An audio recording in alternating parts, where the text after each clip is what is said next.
Bang! Welcome to Cryptocurrency Blockchain News, a cryptocurrency and blockchain aggregated news show on YouTube. There's going to be drinking. There's going to be smoking. There's going to be swearing. You've been warned. Oh, yeah. So look. Here I come. 3, 2, 1. Bang! Welcome, everybody. Black, white, gay, straight, Christian, Muslim, Jew. Welcome. My name is Shomari Clarke. Welcome to Cryptocurrency Blockchain News. You are now about to witness with your very own eyes the greatest show on earth. The greatest show.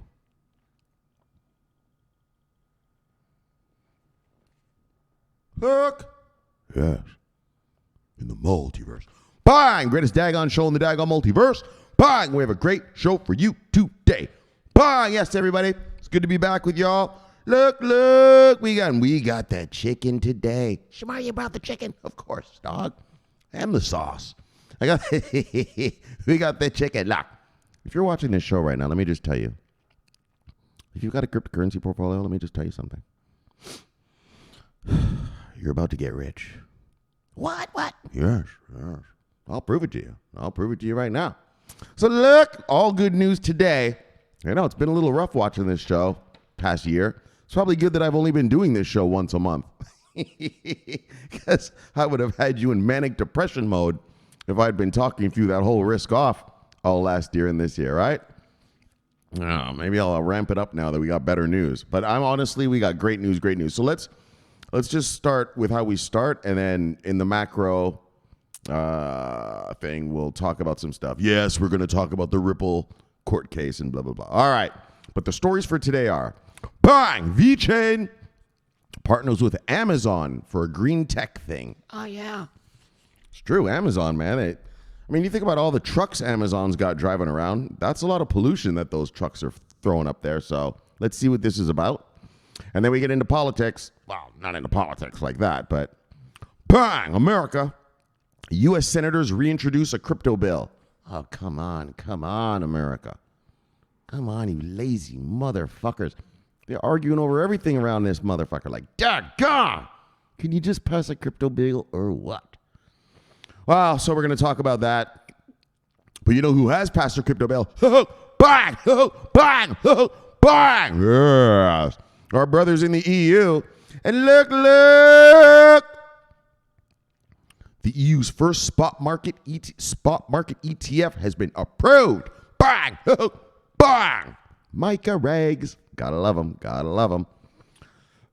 And then I'm just going to read this other little thing. Just to cheer you up. I want you to hear what the CEO of Blackrock said about crypto yesterday. Oh, yeah. Things have changed since we talked about Blackrock back in 2018 on this channel, haven't they, boys and girls? Oh, yeah. And don't worry, I'm going to rub it in his face when we get there.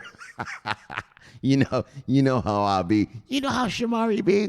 And then we're going to do the shout-outs and the daily summary as per usual. So let's proceed how we proceed with a bang. And then we head on over here and we do a little bit of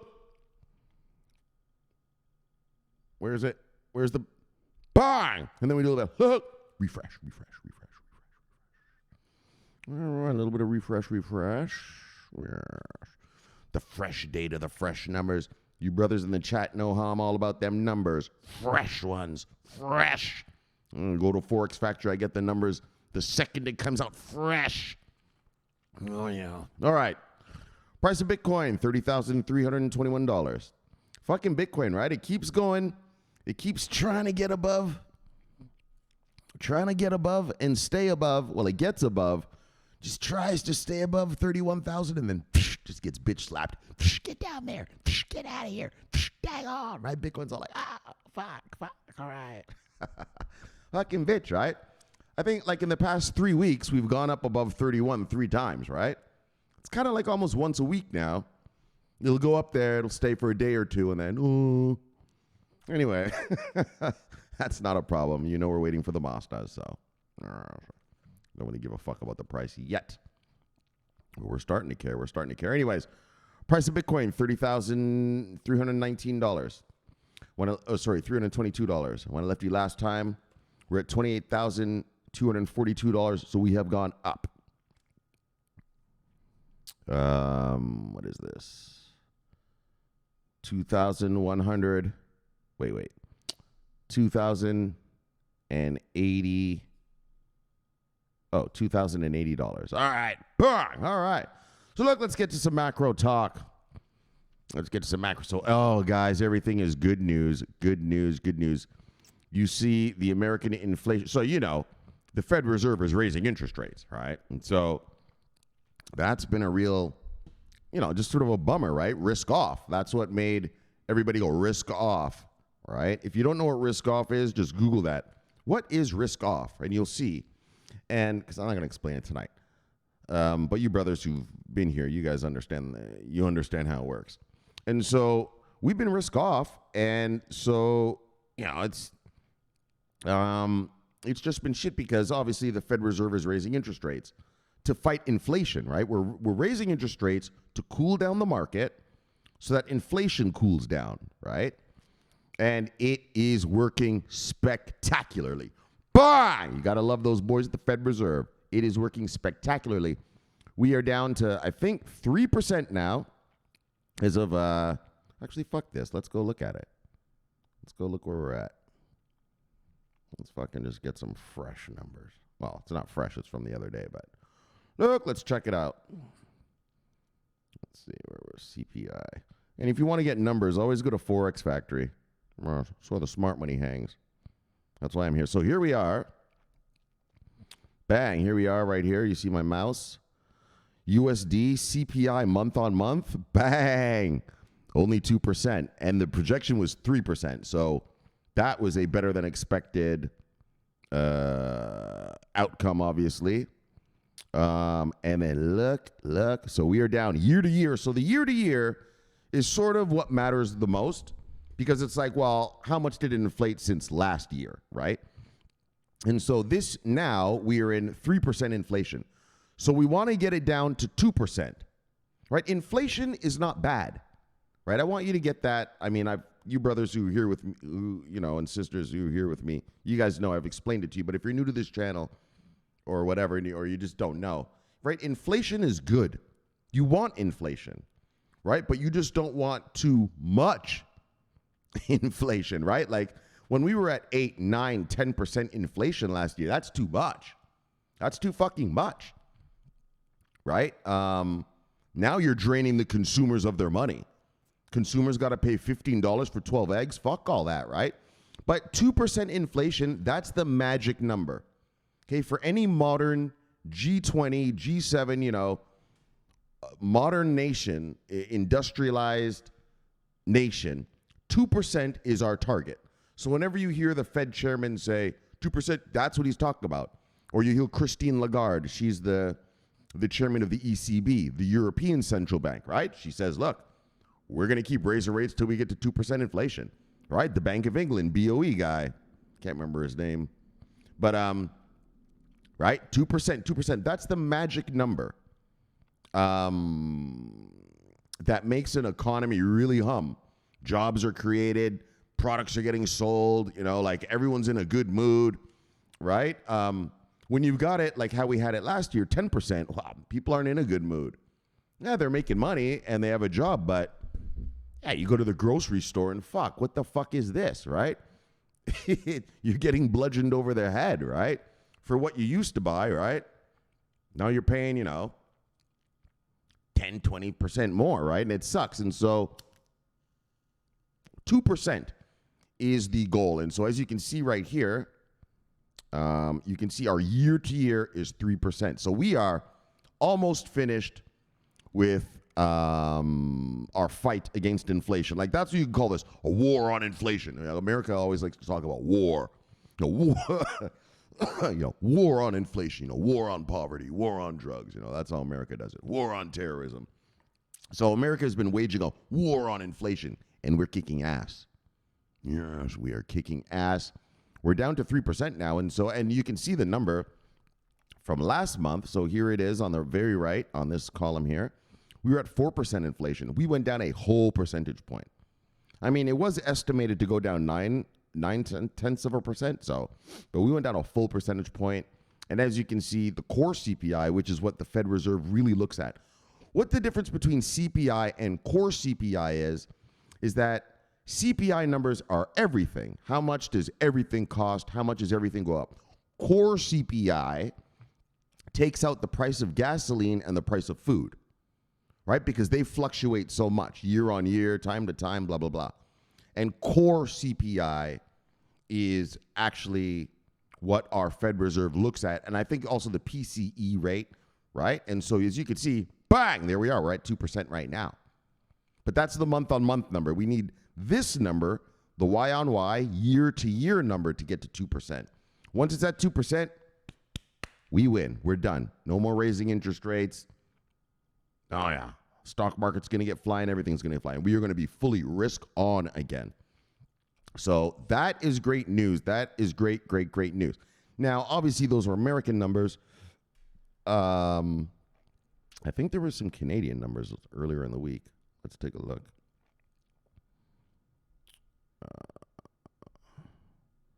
Right? CPI is the big deal because CPI is inflation.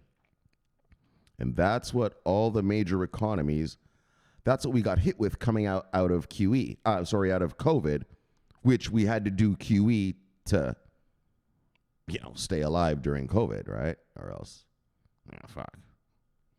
We would have deflated, and that's a no-no. Okay, anyways, so good news, good piece of news number one. We are inflating, inflation rate is coming down, down, down. Now, that's for America. Right now, the Canadians also kicking ass on inflation. The Canadians are winning big time. Big time. In fact, they were winning until our number came out. Now we're winning. Because the Canadians are only at like 3.2% inflation, so they're way down there too. So the Canadians are going to come out, bang, bang. I love the Great White North. Sloppy, holding down the insurgency in the Great White North. So it's going great up there too. Europe, it's going, but a little slower, But then you have to think, well, why is Europe taking so? Why is it so fucking hard for Europe to kill inflation? Well, you have to remember that when Russia started that war last year, Russia also cut the Europeans off of gas and oil, right? So the Europeans had to scramble. Gasoline, oil prices went up. So that costs in shipping, right? Like if you're shipping Bluetooth speakers to Europe, yeah, well, once they come off the boat, they have to go on a truck, to get shipped to wherever the distribution point or whatever. And so that gasoline, the price in gas and diesel and oil and shit really hit Europe harder, right? Like we got hit with inflation, the goods inflation, right? This is a goods inflation. It's not an inflation because our economy is bad. Or I know these Republicans here in America, they like to say, yeah, inflation's going up because Joe Biden is spending too much. Joe Biden spending $10 billion on a new stealth fighter does not cause the price of your bananas to go up, you fucking moron. You fucking idiot. Joe Biden's spending too much. It's causing oil prices to go up.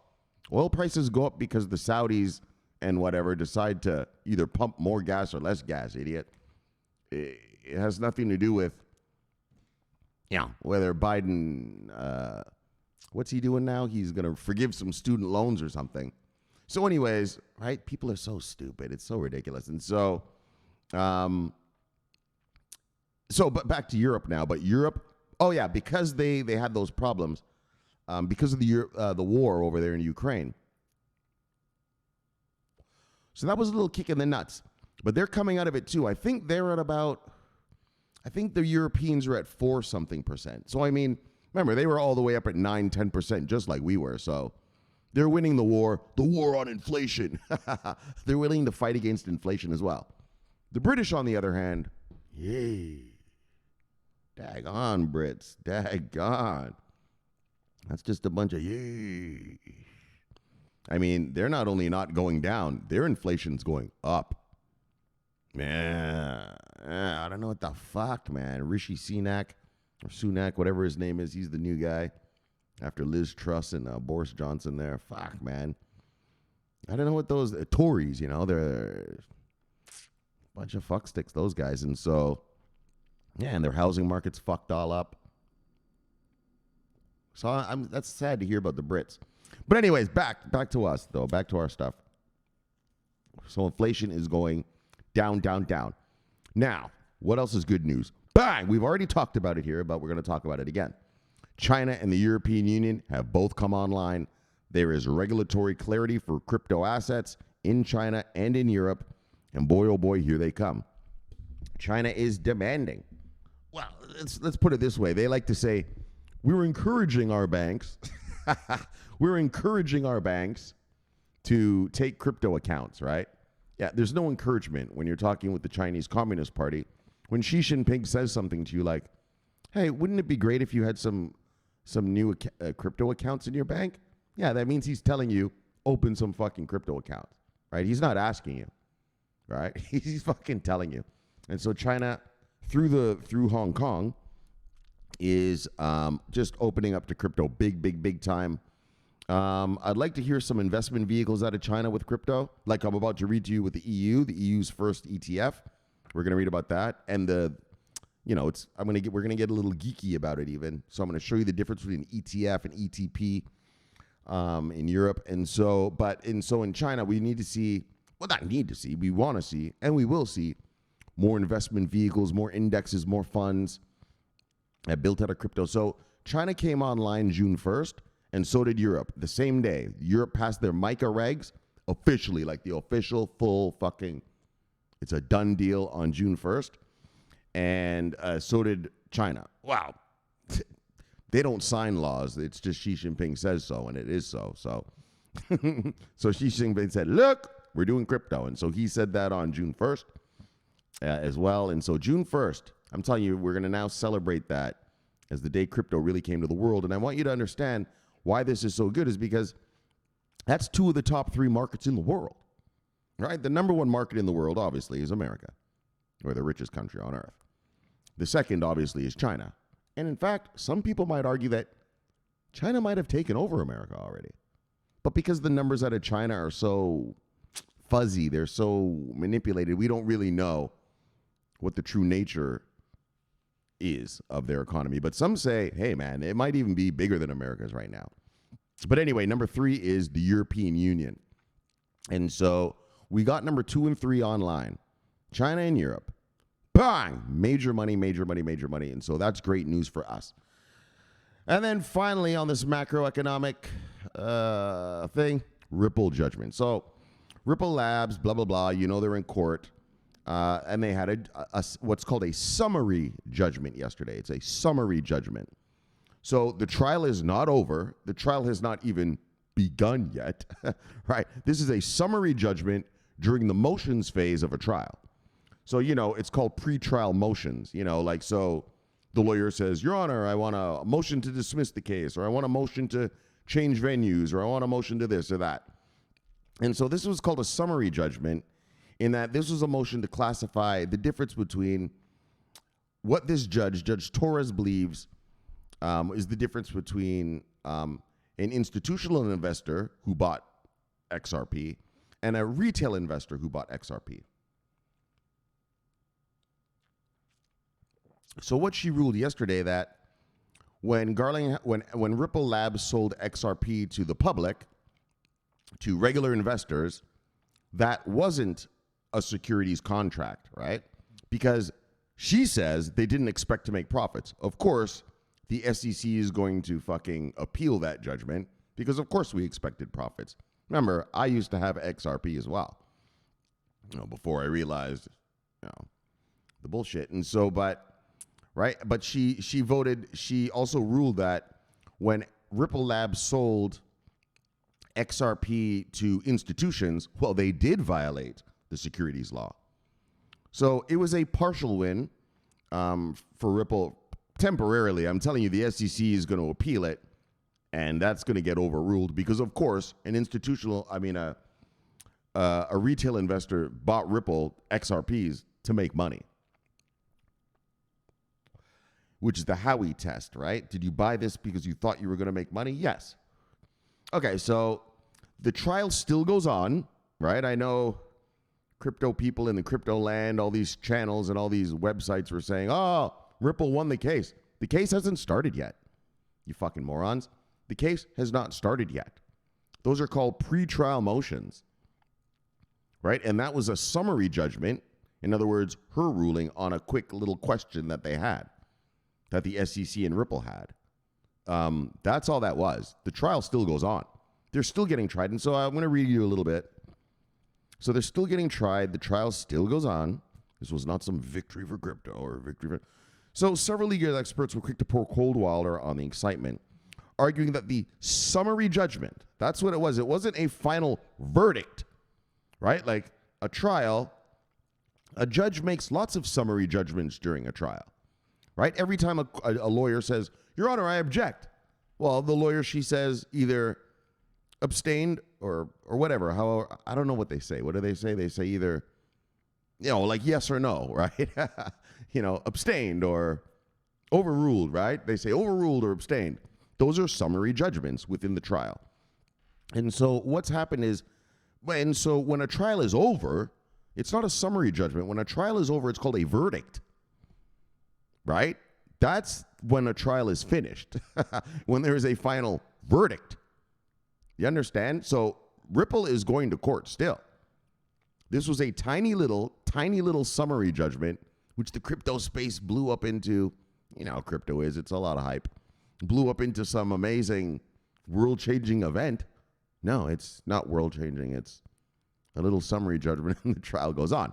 So look, the summary judgment rests, and it's true, the summary judgment may rest on shaky ground. And I agree. I think the SEC is going to appeal her judgment, and it's going to get overturned, because what she said is that institutions expected to make profit, but regular people didn't. Well, that's stupid on its face, right? And so that's going to get overturned, obviously. So anyways, blah, blah, blah, blah, blah, blah. So it's a summary judgment, and it rests on shaky ground, because they're going to appeal it, obviously, to the appellate court. So a lot of crypto people took victory laps, stupidly. They latched on to the news that they weren't investment contracts, even though institutional sales to hedge funds were deemed as securities in the same ruling. And that's what I mean. She separated institutional investors from retail investors.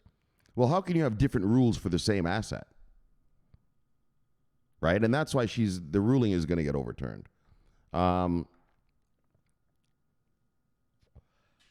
Right?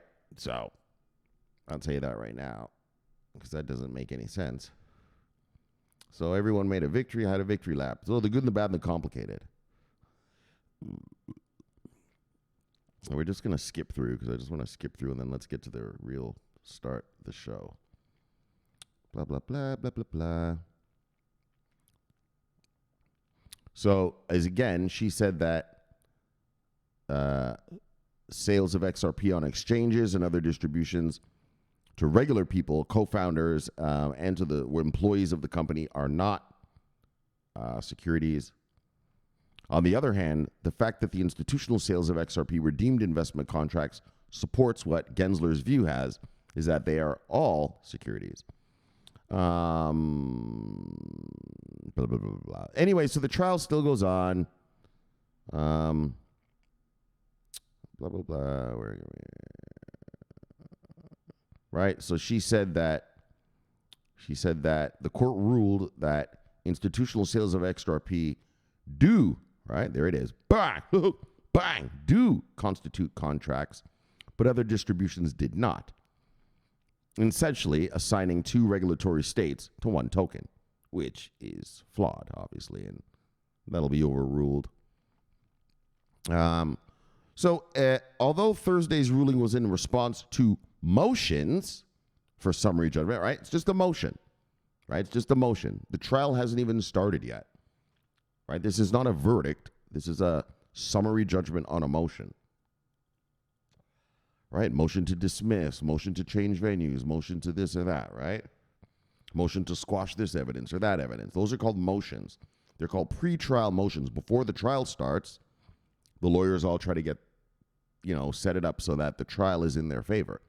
So this is just a pre-trial motion, and does not stop the case of the trial.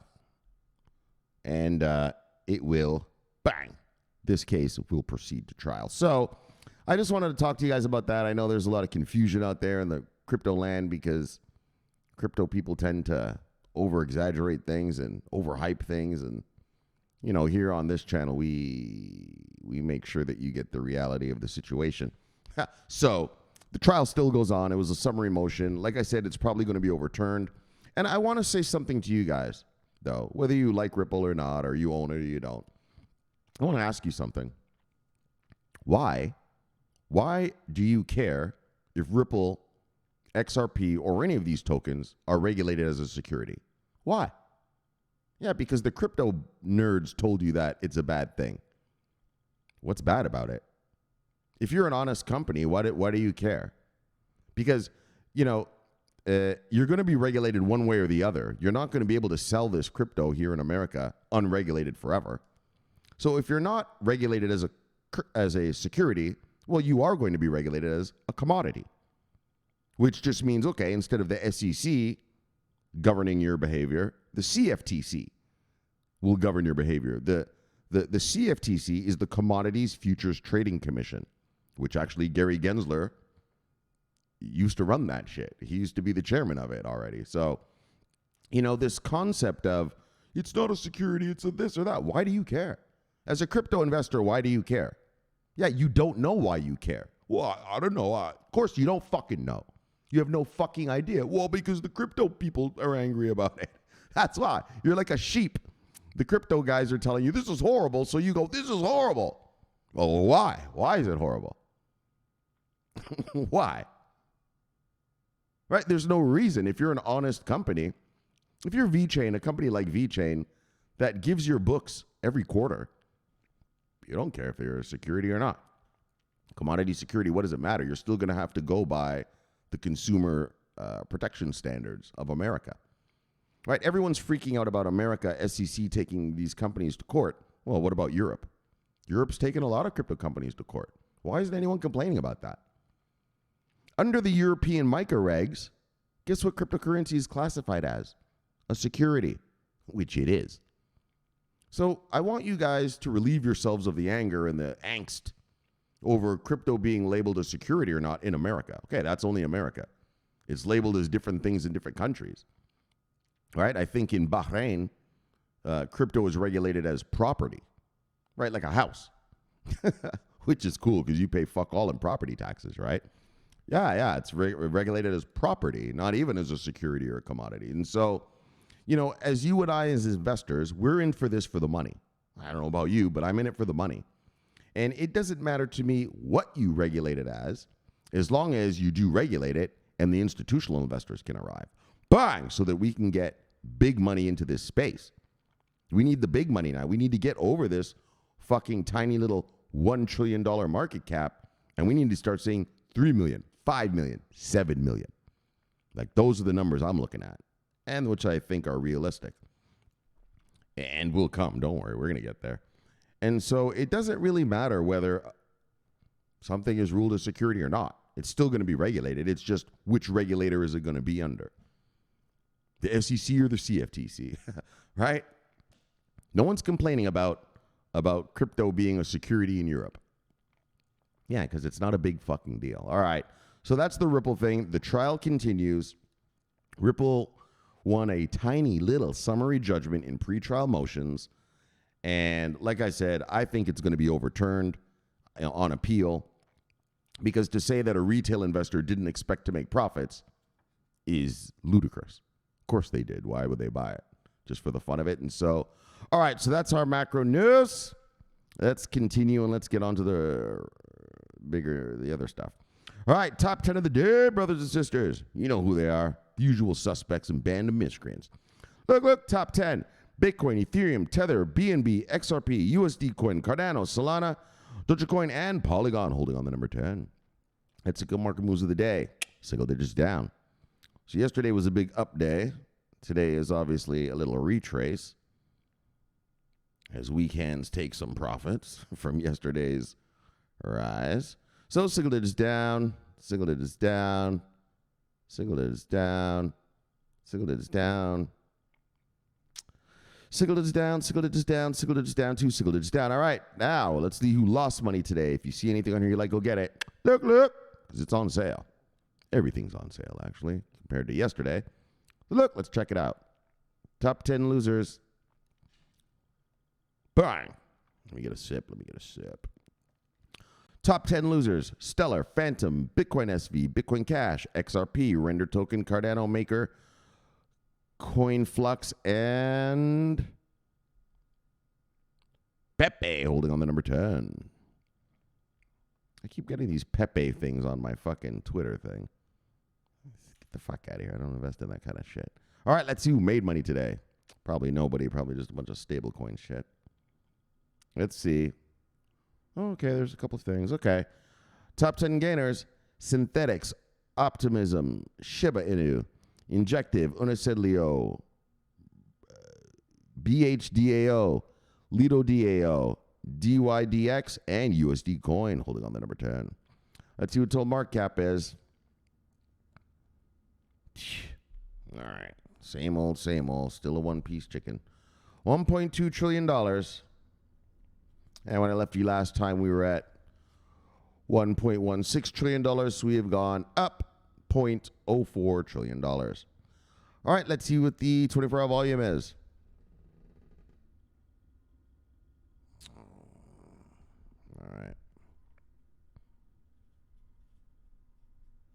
All right, 24-hour volume is $50.42 billion. When I left you last time, we're at $32.15 billion. So we've gone up $18.27 billion. All right, let's get to the stories.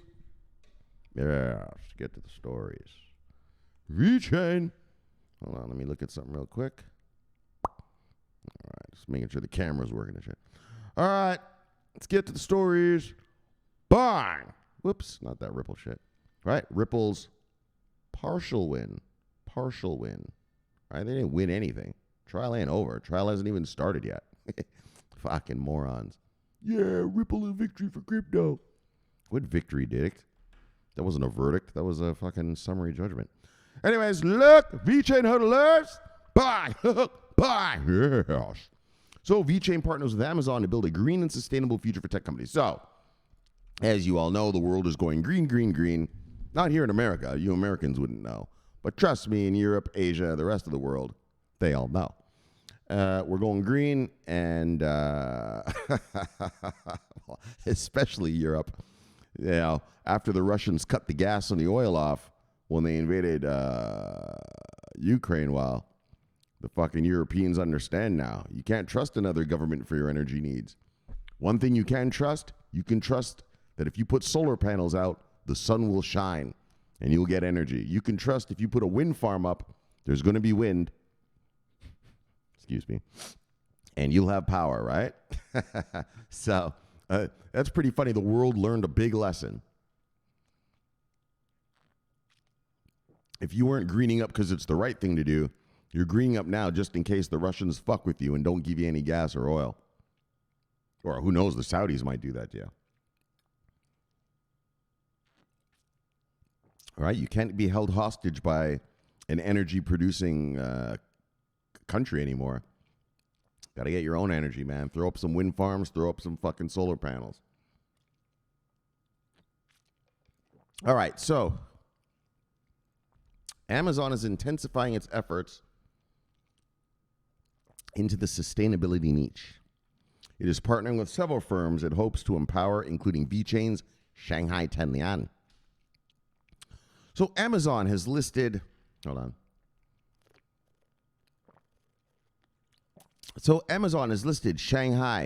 Tenlian Technology Company Limited, the company behind vCarbon, the Vechain Thor public blockchain, and many other firms as its partner in its Amazon Cloud Technology Sustainable Development Partner Program, which was released during its recently held summit in Shanghai. The other partners are Deloitte China, Accenture, PwC, PricewaterhouseCoopers China, Capgemini China, NTT Data, Boss Cloud, Centrific, Changhong IT, Ecorod, Innoblock, Carbon Trust, TUV Reinhard, Maying, Ziding, Goldwyn, Heinlein Yixun, and Shishun Yuangjin, etc. Holy fuck, okay. So look, Vechain Foundation educationist Eisenreich confirmed the news of the Sustainable Development Partner Program launched by Amazon. According to his tweet, the program is focused on building applications and tools to promote the green transformation of enterprises. And so you know about that. Most major companies in the world now are getting a lot greener. Yeah, that's just how it is, right? That's just how it is. I mean, it benefits the companies because when you're greener, you get tax benefits and everything, like especially in Europe, right? Like, you know, and Asia, actually, all across Asia. Asia and Europe are leading the fight. And the Middle East, surprisingly, especially like the Kingdom of Jordan. They've got fucking solar farms everywhere. You know, companies get tax breaks, so it's good for the company, and then obviously it's good for the environment, right? So Amazon plans to empower these tech firms through capacity building and strategic collaborations amongst themselves. Specifically, these partners would be provided with industry and trade integration, ODM, OEM, and brand enterprises with full-length solutions from overseas route planning and product intelligent upgrades to digital marketing and promotion. The focus to assist them in building cross-border business faster. So they're kind of trying to make a kind of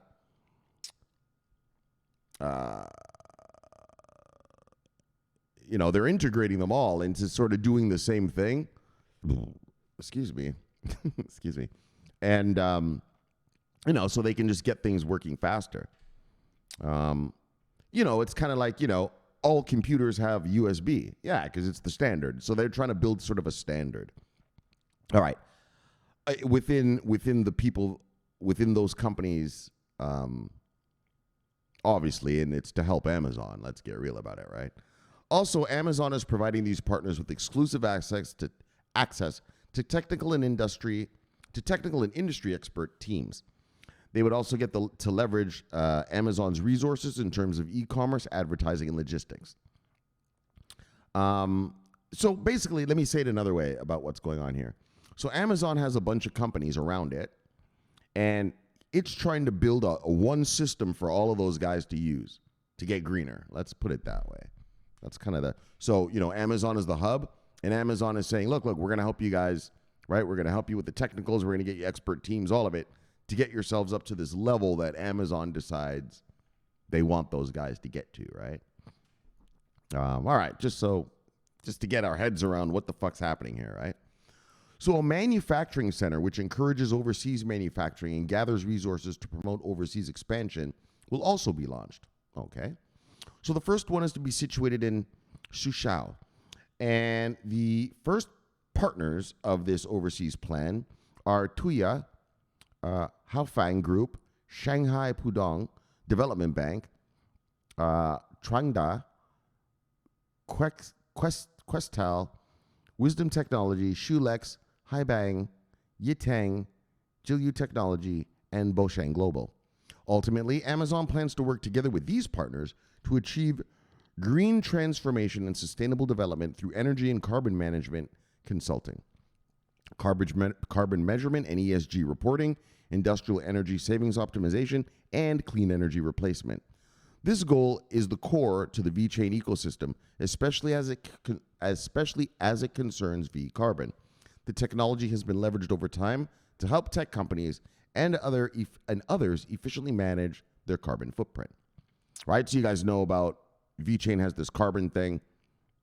Well, V-Carbon. Actually, they're going to talk about it right here, so let's check it out. Hold on. Let me get a quick sip. So this is pretty amazing, right? So, and this is also pretty cool in that you see Amazon is leveraging its power to force other companies to get green, to do business with them, right? It's kind of pretty much what they're doing, right?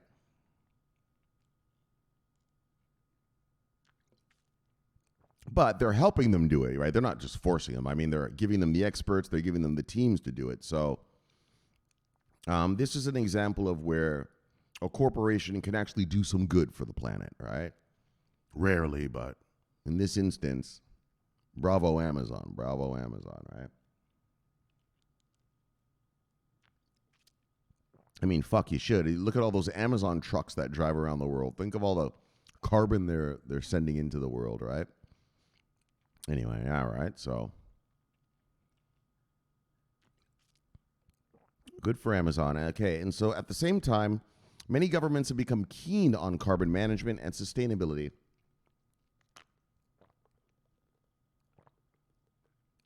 To help their control their impact on climate change. The heightened interest has put Vechain at the forefront of the agenda.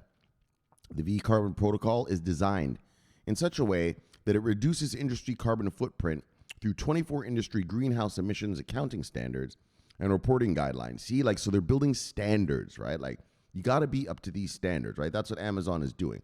Look, guys, we want you guys to be up to these standards, and we're going to give you the money and the teams and the stuff to help you get to this level of greenness, right? To the level of greenness we want you to be, right?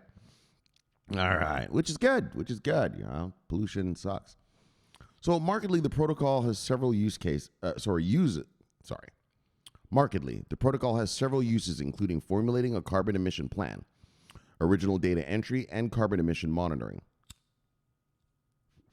Some other management functions of the platform are emissions result calculation, carbon inventory report calculation, data visualization and analysis. Due to the extensive use cases of the Vechain technology, the platform has recorded hundreds of millions in transactions. Renowned retail store Walmart recently expanded its partnership with Vechain to include more products and categories than before. Bang! You know what? Let's read that Walmart shit. Because actually I have it right here. Hold on. We're going to read that. Fuck that. I didn't want to read two. You know, I don't like to read two stories about the same coin on the same show, but so I'm not going to read the full story, but I'm just going to show you a little bit of this Walmart thing. I mean, since it said it, right? I mean, might as well just read a little bit about it. Since we're here. Hold on a second. Let's read a little bit about this Walmart thing.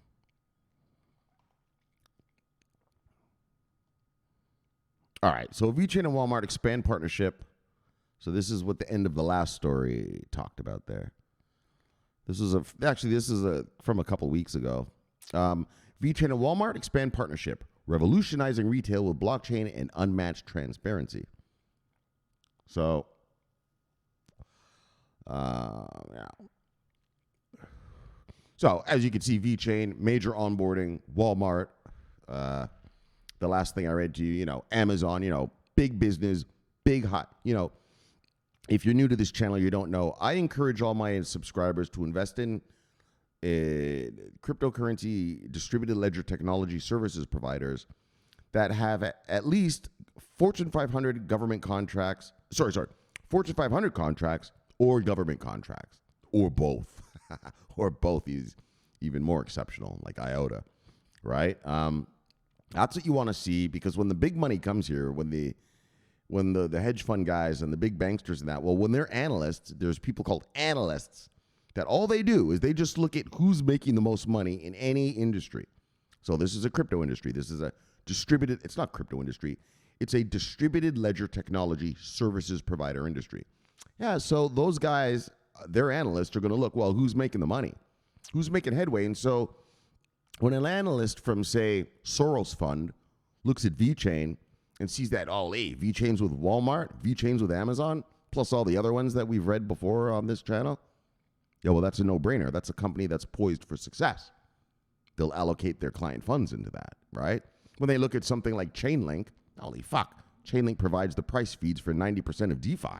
Well, obviously, they're going to be investing in that. Not only that, but remember the shit I read last time with Chainlink and Swift have come together to test some blockchain CBDC global money movement thing, right? So, bang! So that's the kind of success I encourage my subscribers to invest in. Proven successful companies, because when smart money gets here, the big money, what's called smart money, they're smart money because they have analysts. And when they get here and see stuff like that, IOTA being used across the European Union for the what do you call that? That supply chain thing for the commodity, the mining industry. Yeah, well, when they see shit like that, that's a government contract. European Union wide, all 27 countries, right? When they see that kind of stuff, or IOTA being used in smart cities across Europe, well, fuck. That's a no-brainer, right? It's actually being used. The company is actually generating revenue, right? Which at the end of the day is the bottom line, right? I mean, that's what corporations are there for, to generate revenue for the shareholders. And so this is the kind of level of, I used to joke around back in 2019, if you don't have Vechain and IOTA in your portfolio, I don't know what you're looking at. Obviously, there's lots of good stuff out here now. I mean, there's Morpheus, there's Matic, there's what's this thing? Energy Web, and there's a whole bunch of them now. So I mean, there's a lot of shit to choose from, but I still just like them to always have a Fortune 500 onboarding. I used to say this. I use the grandma test, right? If I can name the company that Vechain is partnered with, and my grandmother can say, "Oh yeah, I know that company." All right, well, that's a good partnership. Because if even she knows it, you know what I mean? That's a brand name. That's a household name. So that's what I encourage around here. So let's just read. We're not going to read the whole thing. I'm just going to skip through and just kind of see if I can find a few highlights. And then we're going to get on to the U.S. crypto bill thing here. So the partnership is designed to help take supply chain management using blockchain to a new level. And you guys know, so if you don't know, Vechain has been partnered with Walmart since, I think 2019 is when that happened. I have a lot of stories on it here.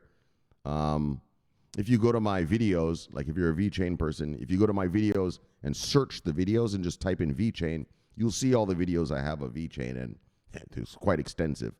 And you'll see that we talked about the Walmart partnership fucking back 2019. So Vechain and Walmart China have been, for a while.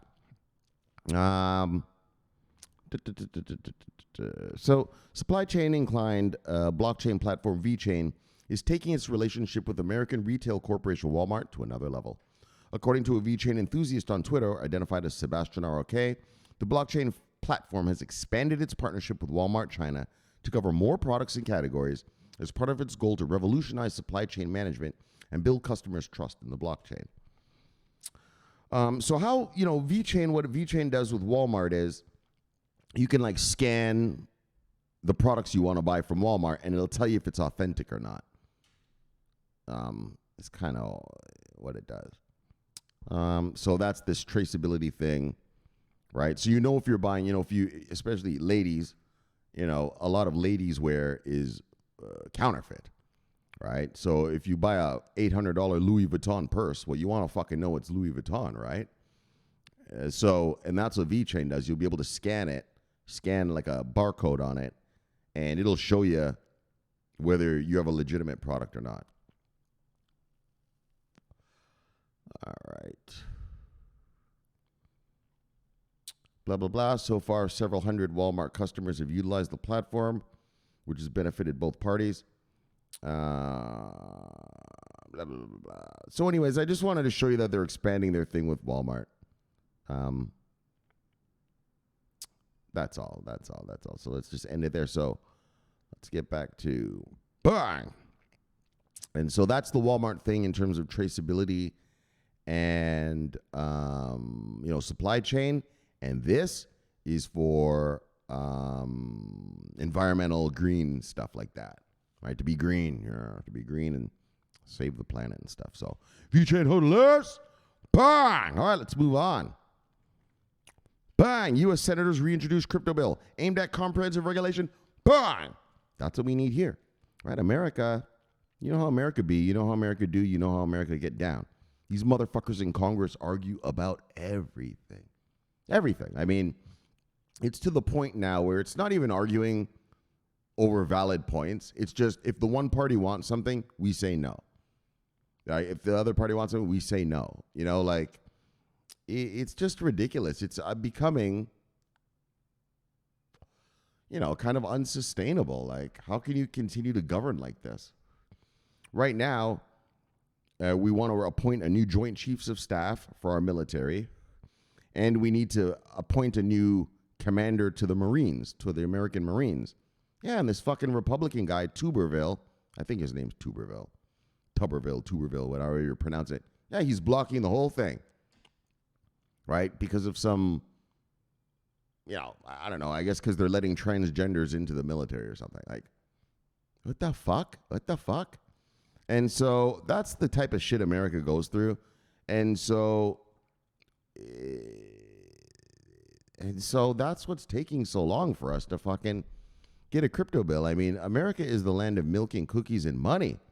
Like, you think America would be on crypto big time. I know the banksters are telling America to come on. I mean, now that Blackrock is here, though, now that Blackrock has applied for an ETF, I guarantee you they're throwing money around Washington and saying, like, look, fuck sticks.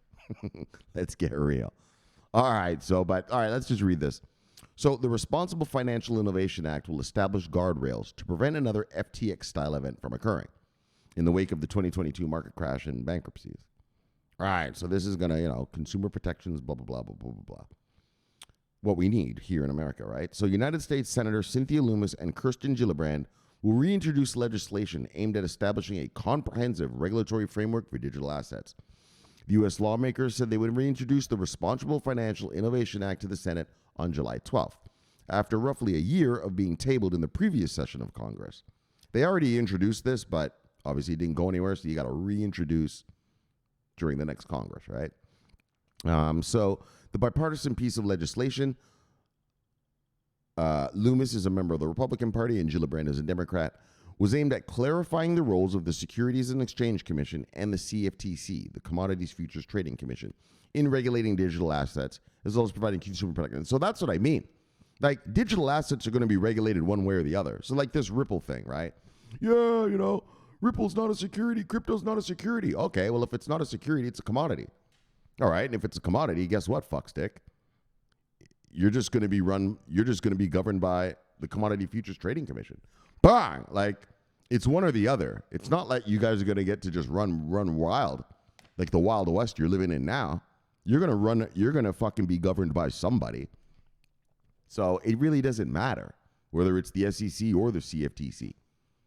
It really doesn't fucking matter, right? Not to us as the investors, right? As long as they just regulate them, and then the institutional investors can come get that stuff and bring us the money we want, that we deserve after all these years of fucking waiting around. So the Lummis-Gillibrand bill was first introduced in June 2022 amid the crypto market crash that resulted in the bankruptcies of several high-profile firms and the price of many tokens plummeting.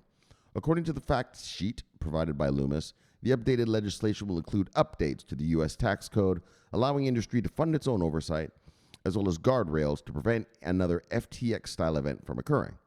Exactly, right? In other words, you're going to have to show us the books, right? FTX isn't going to be able to just be like that, where you're just doing all these shenanigans behind closed doors and nobody knows. Fuck all that. You're going to have to report everything. Just like every other company, Microsoft, Tesla, Amazon, they have to give us quarterly earnings reports.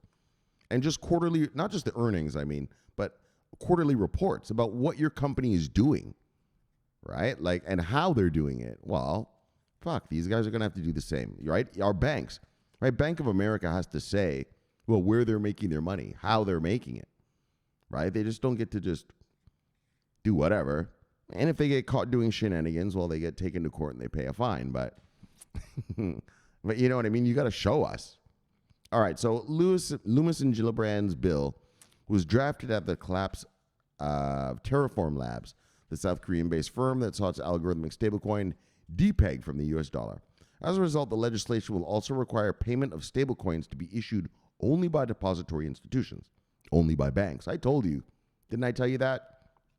Way back in the days, I said, I guarantee you, banks are going to make stablecoins soon, which you'll be able to trust because you'll know, well, they have the money.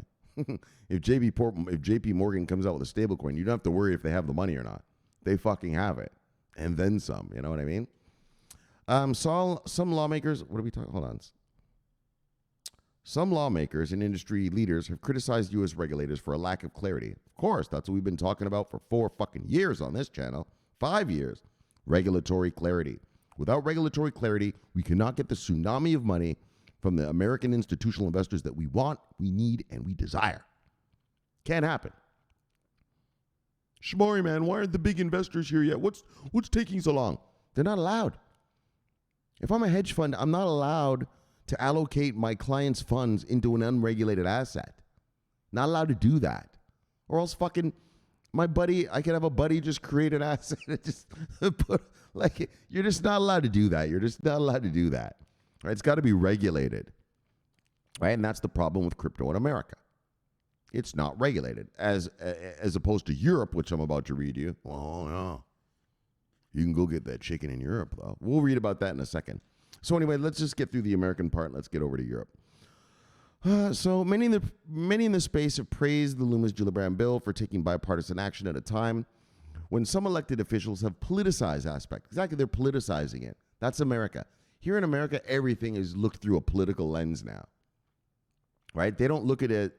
People in America, a lot of them, don't look at things of, just what's good or bad for America. You look at it through, a political lens. Well, I'm part of the red team or I'm part of the blue team, and I look at it through that. Well, just look at things through if it's good or bad for the economy or the people, right? And that's the problem, and that's why we don't have these crypto regs. I mean, normally, regulating a new asset, well, you should want to regulate it. You should want to have consumer protections, and you should want to get it over with. But no, they got to bicker. They got to argue, right? They're politicizing it. Anyways, so Elizabeth Warren highlighting illicit uses to Florida's governor, blah, blah, blah, calling for a ban and blah, blah, blah. He's a fucking idiot. So anyways, while the Responsible Financial Innovation Act is one option, members of the House of Representatives have proposed other legislation aimed at addressing a framework for cryptocurrencies. A discussion draft released in June in the House would largely limit the SEC's authority over crypto firms, while the House Financial Services Committee has also drafted legislation proposing the Federal Reserve become the main regulator behind establishing requirements for stablecoins. All right. So bang. So there we go. So anyway, I guess what I'm doing, why I showed you that, is just to show you, brothers and sisters here in America, the struggle is real. The struggle continues. We've got more bills coming. Let's see what happens. That's all we can do. That's all we can fucking do. I mean, there's nothing, write to your member of Congress or something, get involved, do something, help it out. But that's all we can do. But anyways, the Europeans have come online. The Chinese have come online. I mean, like I said, America is so politicized right now. You'd think that they would be like, well, we don't want to be left behind. I tell you right now, some of these politicians, especially these MAGA ones, these Trump ones, they're crazy. They don't give a fuck about being left behind. They'll just say some bullshit. So, don't worry, it's going to get passed. I mean, don't worry. They have to regulate the space because they're going to have consumer protection. So, but it's just obviously taking much longer here, right, than even in Europe. All right, but now let's go where it's not a problem. Europe's first spot Bitcoin ETF eyes 2023 debut after a year-long delay. Oh, yeah. Bang! Bang! Yes. European brothers and sisters. Oh, fuck yes, European brothers and sisters. I'm telling you, by the end of this year, I don't know about the end of this year, but by Q1, Q2 next year, man, you guys are going to have your crypto in your bank accounts, insured, regulated. You'll be staking it, buying it. You're going to be able to have Bitcoin in your fucking 401ks. Oh, man. You guys are fucking good to go. Good to go. And here's the first sign. First spot Bitcoin ETF. So the first official kind of after MiCA regs. And I know what you're saying, Europeans, but Shomari used to read to us about the ETPs in Germany and used to read to us about the ETFs on the Swiss stock exchange, the ETPs on the Swiss stock exchange, and the ETNs on the Swiss stock exchange, the SIX stock. I know. But this is a true proper ETF now. And there's a few differences, and I'm going to show you what the difference between an ETF and those other investment vehicles were. Well, actually, I'll just fucking tell you right now while I'm having a sip. So an ETF gives you ownership of the underlying asset, a partial ownership of the underlying asset. Whereas an ETN and an ETP, they don't give you ownership of the Bitcoin in the fund. You only have ownership of, whether the fund goes up or down or not, right? Where an ETF is, you have ownership of the shit inside of it, right? You understand? Watch, I'll read it to you. It'll explain. I think it does. And that's what you want. And that's why a spot ETF is so good because, if you're going to offer an ETF, you have to have the shit in it. Right? If the ETF is worth $16 billion, well, you have to have $16 billion worth of Bitcoin in it. All right? Do you understand? Whereas an ETN or an ETP, you just buy some Bitcoin and then that's it. Like, the price of the fund itself goes up and down, and the people make money off the, get paid out just from the price of your fund. If that makes sense. I'm going to read it to you. Don't worry. We'll read it right here. I'm not saying it properly.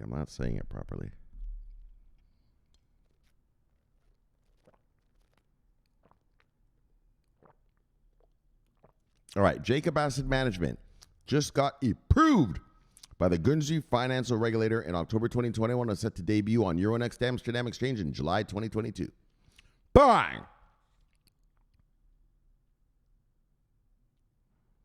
All right. It was supposed to. So obviously you can see these dates. That's when they applied for it. It was supposed to be from last year, but so they had that little year-long delay. But now it's here. All right. So look, Europe's first spot Bitcoin exchange-traded fund ETF is set to debut later this year after a long delay. The Bitcoin ETF by Jacobi Asset Management, a London-based multi-asset investment firm platform, was set to debut on the Euronext Amsterdam Exchange in July 2022. However, unprecedented market conditions caused by the collapse of the Terra ecosystem in May 2022, as well as the FTX collapse in November, forced the asset manager to postpone the listing. Right? Why would you list it then? You probably wouldn't have made any money, so better just to hold off. The Jacobi, but you will now. The Jacobi, especially with Blackrock coming. Oh, and I'm going to read. I told you already. Okay. We're going to read a little Blackrock thing. So the Jacobi Bitcoin, I got excited there, as you should be too. The Jacobi Bitcoin ETF received approval from Guernsey Financial Services Commission to launch a Bitcoin ETF in October 2021. The asset manager told the Financial Times that it has decided to launch its ETF now because it has seen a gradual shift in demand compared to 2022. So you see what they did, right? Like, obviously when Terra and FTX crashed, well, nobody wanted to get near a fucking Bitcoin, crypto, anything. And so they were like, wow, fuck, there's no point in releasing it now. Paying management fees, custody fees, all this kind of other shit, lawyers to oversee it and all that. But now, as you can see, the market's coming back. Big boys are coming onto the scene. And so, and obviously these guys want to be first, right? I mean, obviously you get the benefit of being the first product out there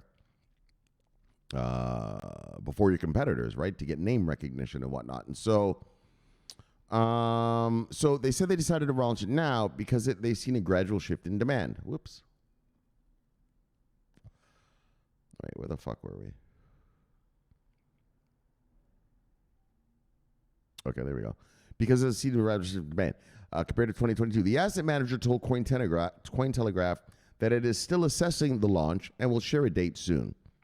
The Jacobi Bitcoin ETF is a centrally cleared crypto-backed financial instrument with custody supported by Fidelity Digital Assets.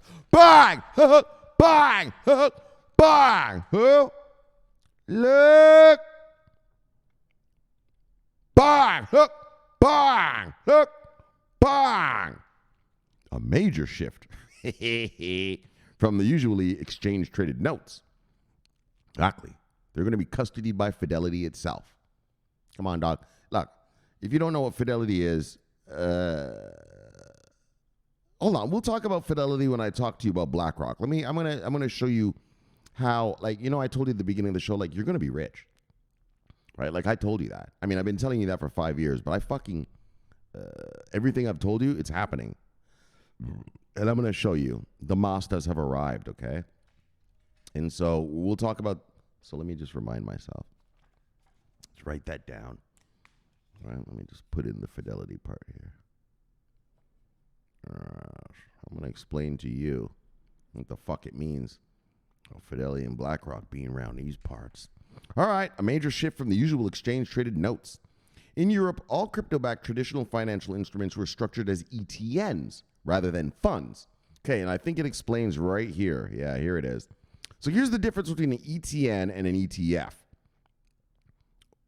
The major difference between an ETN, an exchange-traded note, and an ETF is that the ETF shareholder owns a portion of the fund's underlying assets, right? So when you buy a spot Bitcoin ETF, yeah, you own the Bitcoin in that motherfucker.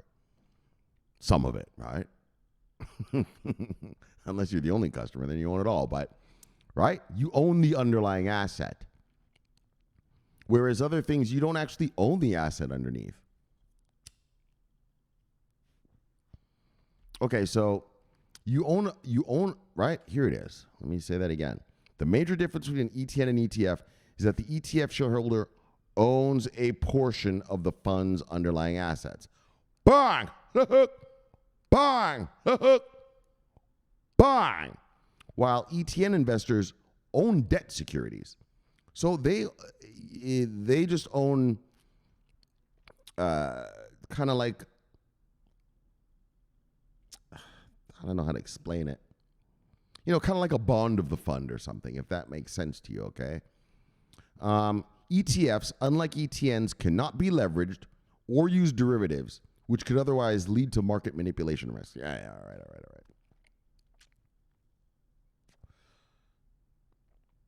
While Europe approved the first spot Bitcoin ETF in October 2021, the United States Securities and Exchange Commission has rejected all spot Bitcoin ETFs to date.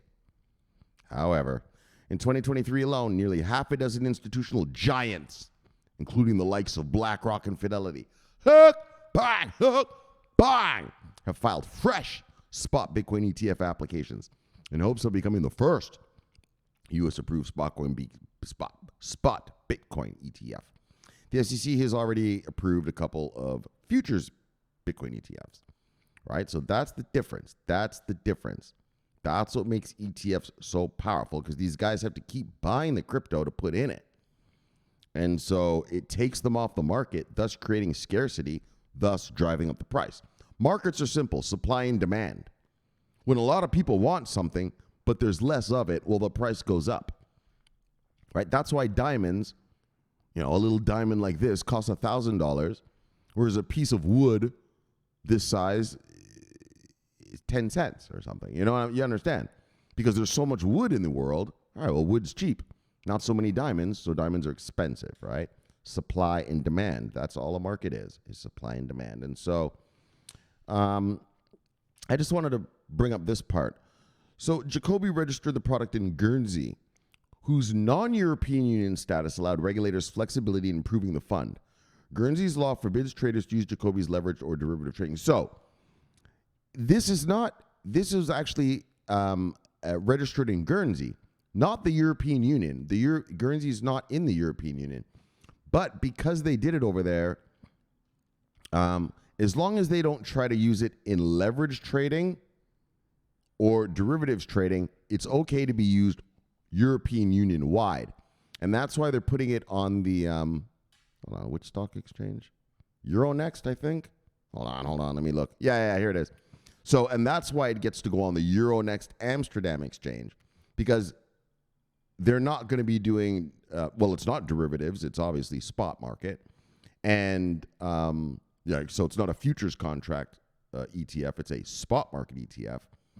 And also, so no leverage and no derivatives. All right.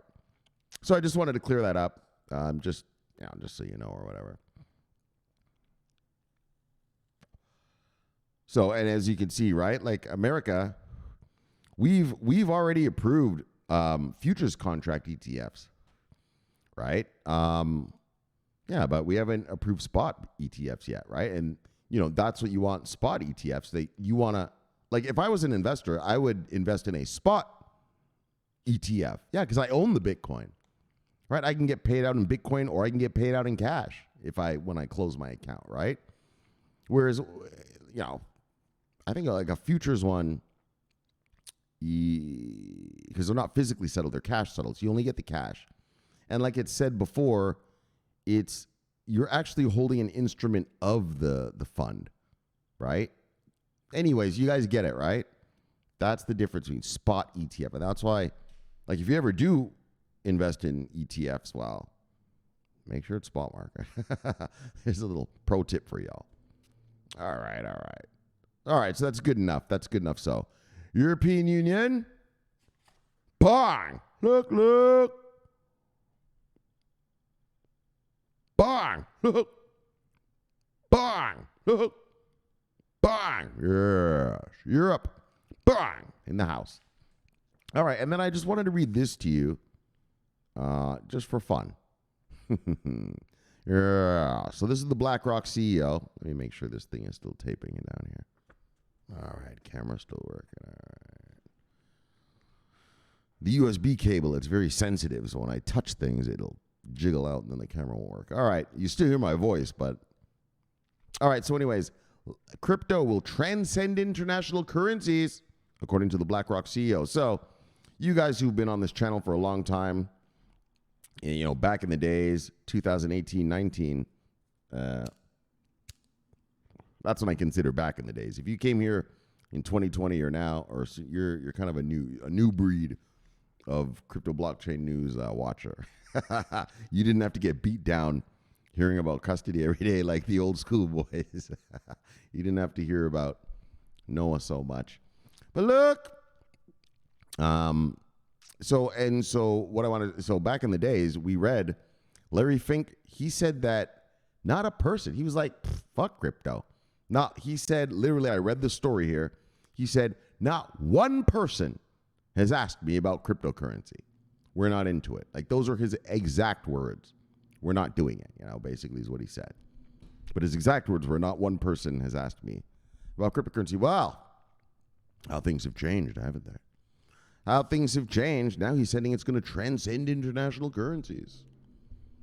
I don't think he really means crypto. I think he really means, distributed ledger, distributed stores of value. So CBDCs, stable coins, really, I think is what he's talking about. Right? Like Vechain is not built to be money, right? Chainlink is not built to be money, right? All right, so let me get a sip. Yeah, let me get a sip while I explain to you. So if you don't know what BlackRock is the largest asset manager on planet Earth. Yeah, like BlackRock, like the royal family in England. Yeah, well, that's where their money is, in BlackRock. Yeah, Jeff Bezos, Bill Gates, Elon Musk. Yeah, their money is in BlackRock. But you have to remember this. Bill Gates and Elon Musk and shit, they're engineers and tech nerds. They don't know how to make their money make money. Right? They're not market masters. Right? Fucking you ask Bill Gates to put a Fibonacci on a chart. He's not going to know what you're talking about. He's not going to know. You know what I mean? You ask him draw a trend line properly. He's not going to know. It'll look like that crypto. It'll look like these crypto technical analysis shit. Just drawing a trend line from the middle of nowhere into anywhere. Right? These guys don't know. So they know how to, run their business. Right? Microsoft, Bill Gates, he'll build you a fucking operating system. Right? Fucking Elon Musk, he'll build you a car out of a pack of cigarettes and an empty cigarette lighter. You know what I mean? He's an engineer. Yeah, but it doesn't know that he knows how to make money. He knows how to build shit that makes him money, but he doesn't know how to turn his money into more money. And so when you don't know how to do that, well, that's when you're very rich like them, that's when you turn to BlackRock. Right? Right? Bill, Jeff Bezos is like, man, Larry Fink. So the guy's name is Larry Fink. He's the CEO of BlackRock. So Jeff Bezos would be like, look, Larry, man, Like, man, I got a couple fucking extra billion hanging around, man, you know. Can I just give it to you? Can you do something with it? Yeah, sure, I'll invest it for you. We'll get you some ROI on that. All right, that's how Blackrock is. That's how huge they are. Yeah, like the royal family, the Queen of England. Yeah, she talks to Larry Fink. Larry Fink's like, settle down, Queen. I got you, girl. I'll get you the ROI you're looking for. Which is the truth. Which is the truth. Settle down. Oh, she's dead now. Sorry, it's the king. My King Charles will be like, oh, Larry. Hello, Larry. You've got some billions here. Do you think you could pump up the price a little bit? Fucking right we can, King. Settle down. I'll have my people call your people. We'll get you earning money right away. Right, when you're the Saudi royal family, yeah, well, you know how to sell oil and dig it out of the ground. It doesn't mean you know how to fucking trade. Yes, you give your money to BlackRock. All right, so BlackRock is what's called an asset manager. Right? In other words, people just hand them the money, rich people, super rich, like the mega rich, the richest of the rich of the world. Right? Like Xi Jinping's daughter and son, right? You know, how they get all that money, Xi? You're a government employee. Sneaky. Anyway, no one talks about that too loud in China, or you might get disappeared. Which is true. His daughter and son, they're fucking mega rich. And it's like, what are you talking about? They're just out of college. How'd they get so rich? Oh, well. Look. All right. Let's get back to BlackRock and stuff. And so that's what BlackRock does. They manage the assets. In other words, manage money for other people. They build their portfolios for them. They trade it for them. You know, they just do all of it and just cut Bill Gates and Bezos a check every month. Here's your profits. All right. And so that's why it's such a big deal that they're here in our space, because they are the largest in the world, like on planet fucking Earth. They manage more money than most countries have in GDP. Let's put it that way.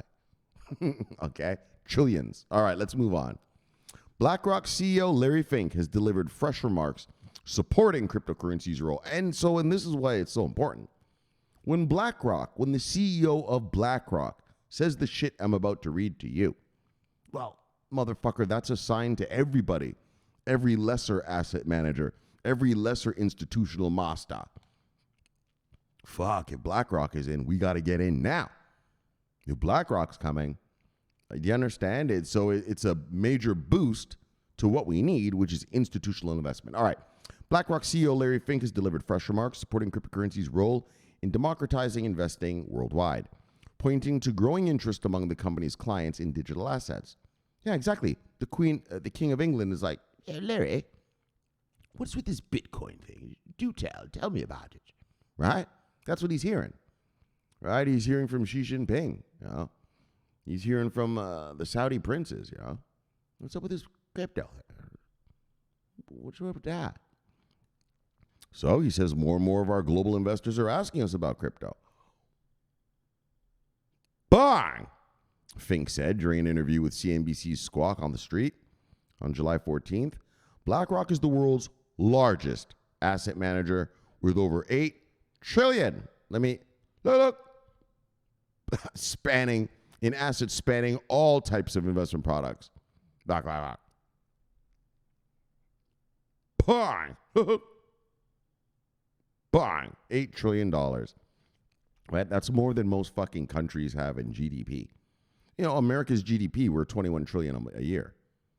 Now, that's almost a third. Actually, that is over a third of what we... Anyways, all types of investment products. So, I mean... Oh. So, anyways, in Fink's view... I was going to say something, but just forget about it. In Fink's view, cryptocurrencies have a differentiating value versus other asset classes in helping diversify portfolios. It's so international, it's going to transcend any one currency, noted the executive. Despite Fink's... And that's what I told you about, and that's what I've been telling you. Like, that's why when I say to you, you're going to be rich, that's what I mean. Because it's a global asset, right? Like if you want to buy Microsoft shares and you live in Brazil, well, you can't just buy Microsoft shares. On a Bloomberg terminal you can, but your local, your local bank that has a trading platform will offer you Brazilian companies to trade in, right? Like here in America, I can't invest in Tata, India, right? That's one of the largest corporations on earth. Yeah, unless you have a Bloomberg terminal, and then obviously, I mean, you can invest in anything you want with a Bloomberg terminal, but right, you're here in America, if I have an E-Trade account, a Charles Schwab account, for a retail investor, soccer mom and dad investing thing. Yeah, I can invest in American companies that are listed on the NASDAQ, the Dow, or the S&P 500, but I can't go buy stuff that's listed on the DAX or the FTSE over there in Europe, and stuff like that. Right? And that's the beauty of cryptocurrency, is that it's international. Anybody, anywhere can buy Bitcoin. Anybody, anywhere can buy Vechain. Anybody, anywhere can buy Ethereum. Right? Anybody, anywhere.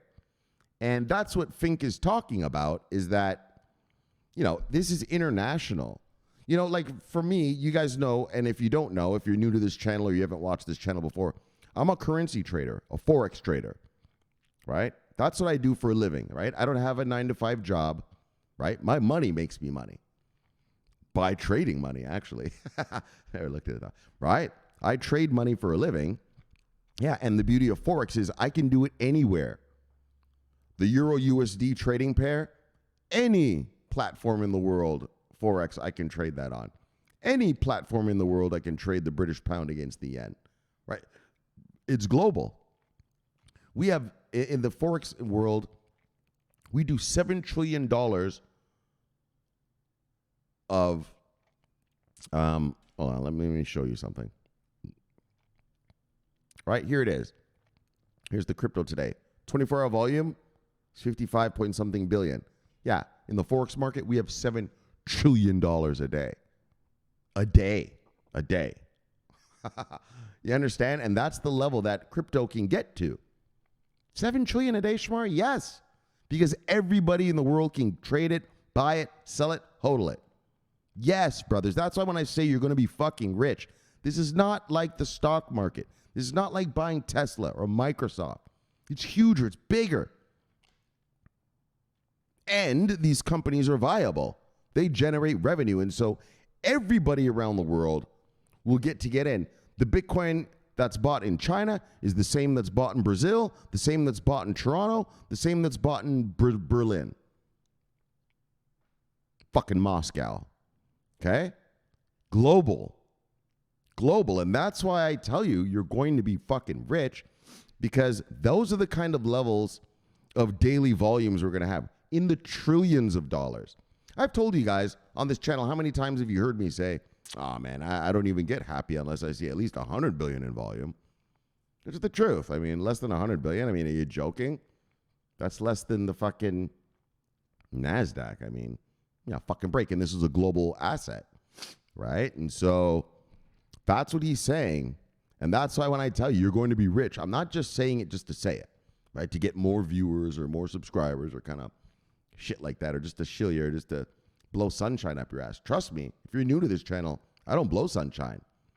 I'll tell you when the destruction is coming. Like last year. Risk off, fuckstick. It ain't pretty, right? And so I tell you the truth. And so when I tell you, trust me, you're going to be rich. Well, trust me, you're going to be rich. So despite Fink's pro-crypto remarks during the interview, he declined to comment on BlackRock's application for the spot Bitcoin exchange-traded fund in the United States, as the filing is still pending with the SEC. So he says, we're working on our regulators because, as in any new market, if BlackRock's name is going to be on it, we're going to make sure that it's safe and sound and protected. And exactly. And that's the other beauty, is everybody knows when BlackRock comes to play, well, they mean business. They're going to get every regulation. They're going to get every I dotted and every T crossed. Right? And that shows the other investors, all right. Sorry, not investors, but other people who want to make investment vehicles. All right, let's go, right? BlackRock's coming in, let's go, right? You don't want to be left behind. And like I said, BlackRock is the number one in the world. So we're working with our regulators because, we just read that, yeah. So they want to make it good. Several applications to several applications to list a Bitcoin ETF on the spot market have been rejected by the SEC in past years. However, BlackRock's filing has sparked renewed hopes. Oh, I see. Has sparked new hopes of imminent approval, given the asset manager's overwhelming success in getting ETFs approved. Of course. According to Bloomberg Intelligence, Eric Balchunas and Jeffrey Seifert, BlackRock has filed for 550 ETF applications over its lifetime and has been rejected only once. Right? BlackRock has filed, let me read that to you again.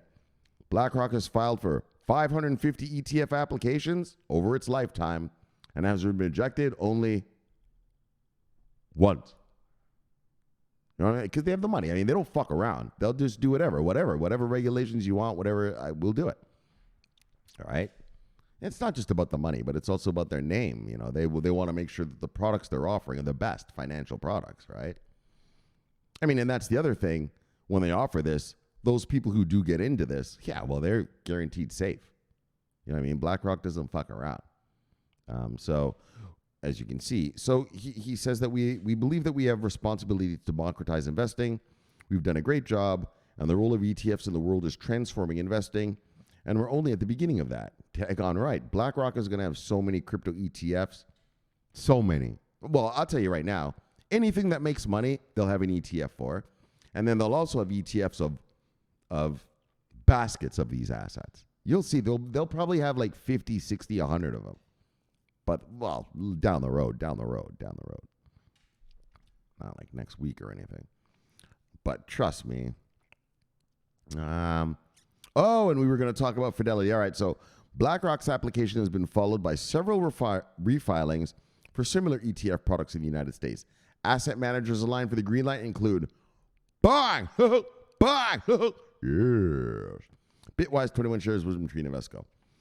Okay, so let's talk about Fidelity. So, and that's the other thing. Like, well, how do you know I'm going to be rich? Well, Fidelity's coming. Well, how's that going to make me rich? Well, very easy, fuckstick. 80% of 401ks, at least in America. I don't know what the numbers are in Britain or Europe. Yeah, but they're Fidelity or Fidelity related. Yeah, so when Fidelity starts telling their brokers, all right, start offering Bitcoin in the ETFs. Sorry, not ETFs. 401ks, I got ETF on the brain from BlackRock. 401ks, well, what do you think is going to happen? Right? A 401k is just a fund. That's all a 401k is, right? Remember when you got your job, you signed the papers and they brought you into HR, right? You had to pick one. We've got these 401ks here, Mrs. Johnson. Pick one for your retirement, right?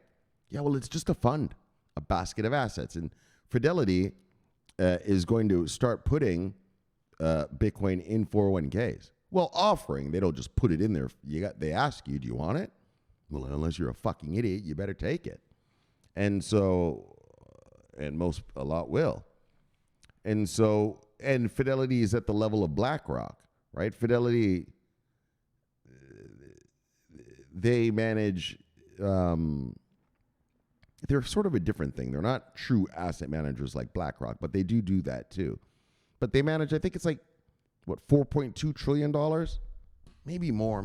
I don't remember, but that's the level. And that's why when I say you're going to be rich, you know, accumulate. Stack your portfolio with working revenue-generating product. Build your cryptocurrency warehouse big. Bang! Build your cryptocurrency warehouse strong. Bang! And fill it with revenue-generating product. Because when boys like this start unleashing, right, I want you to understand. Think about Fidelity. Fidelity is more for the retail investor. Yeah, they're going to be offering it to every soccer mom and dad in America. Well, and Europe, you guys too. And Britain, you guys too. Fuck, and Canada. Just everywhere in the G20. I don't know if they're in Japan, but I know they're up. Europe, America, Canada, Britain. Fidelity is the standard, right? That's what soccer moms and dads use as their investment company, right? And so they're going to be bringing a lot to the table, a lot of money to the table. And so that's how when I say you're going to be rich, like I've just given you basically the two biggest asset managers in the world. And they're here. They're here to play. And you heard what Larry Fink said. you know, this shit's transformational, and we're not fucking around. There he is. There's Larry right there. We're not fucking around. We're not fucking around these parts. What do you say? He said round these parts. It's going to be expansive. What do you say? He said transcending or something? Right, big words. You know? Yeah, it's going to transcend. Right. Look. Bang, hook, bang, hook, bang. And that's why when I say to you, you're going to be, have no doubt. Have no doubt. Oh, my Bitcoin went down 5,000 today. It went up a couple. So what? Settle down. The big boys are here. The big boys are coming. And trust me, I'm going to tell you right now, by Q4 next year, we're going to be loaded. Loaded. If Bitcoin isn't at 100 grand by next year, Q4, I'll be surprised. Yeah, I'll be surprised. Because institutionals from Europe, from China are going to be pouring in. And also just that as the price of crypto goes up, more people just pour in general. Soccer moms and dads, they don't want to miss something. So they pour in, they FOMO and pour in. So, I'm telling you right now, 100 grand Bitcoin Q4 next year. As long as things are on this trajectory, as long as we kill the inflation, which we are, and as long as nothing crazy, like Russia shoots a nuke into Ukraine and then, it's World War III starts or some shit. But as long as that kind of shit doesn't go down, we are good to go. And that's why I'm telling you, you're going to be rich. All right, get to the shout outs. Look, that's why I'm not just saying it just to say it. I don't just say that just to say that. There's proof behind what I'm saying. Trust me, I'm a Forex trader. Okay, my money makes me money. I don't give a fuck about crypto. I don't give a fuck about decentralization, about disrupting the banking industry or disrupting. I don't give a fuck. I just see it as an investment opportunity. That's all it is to me.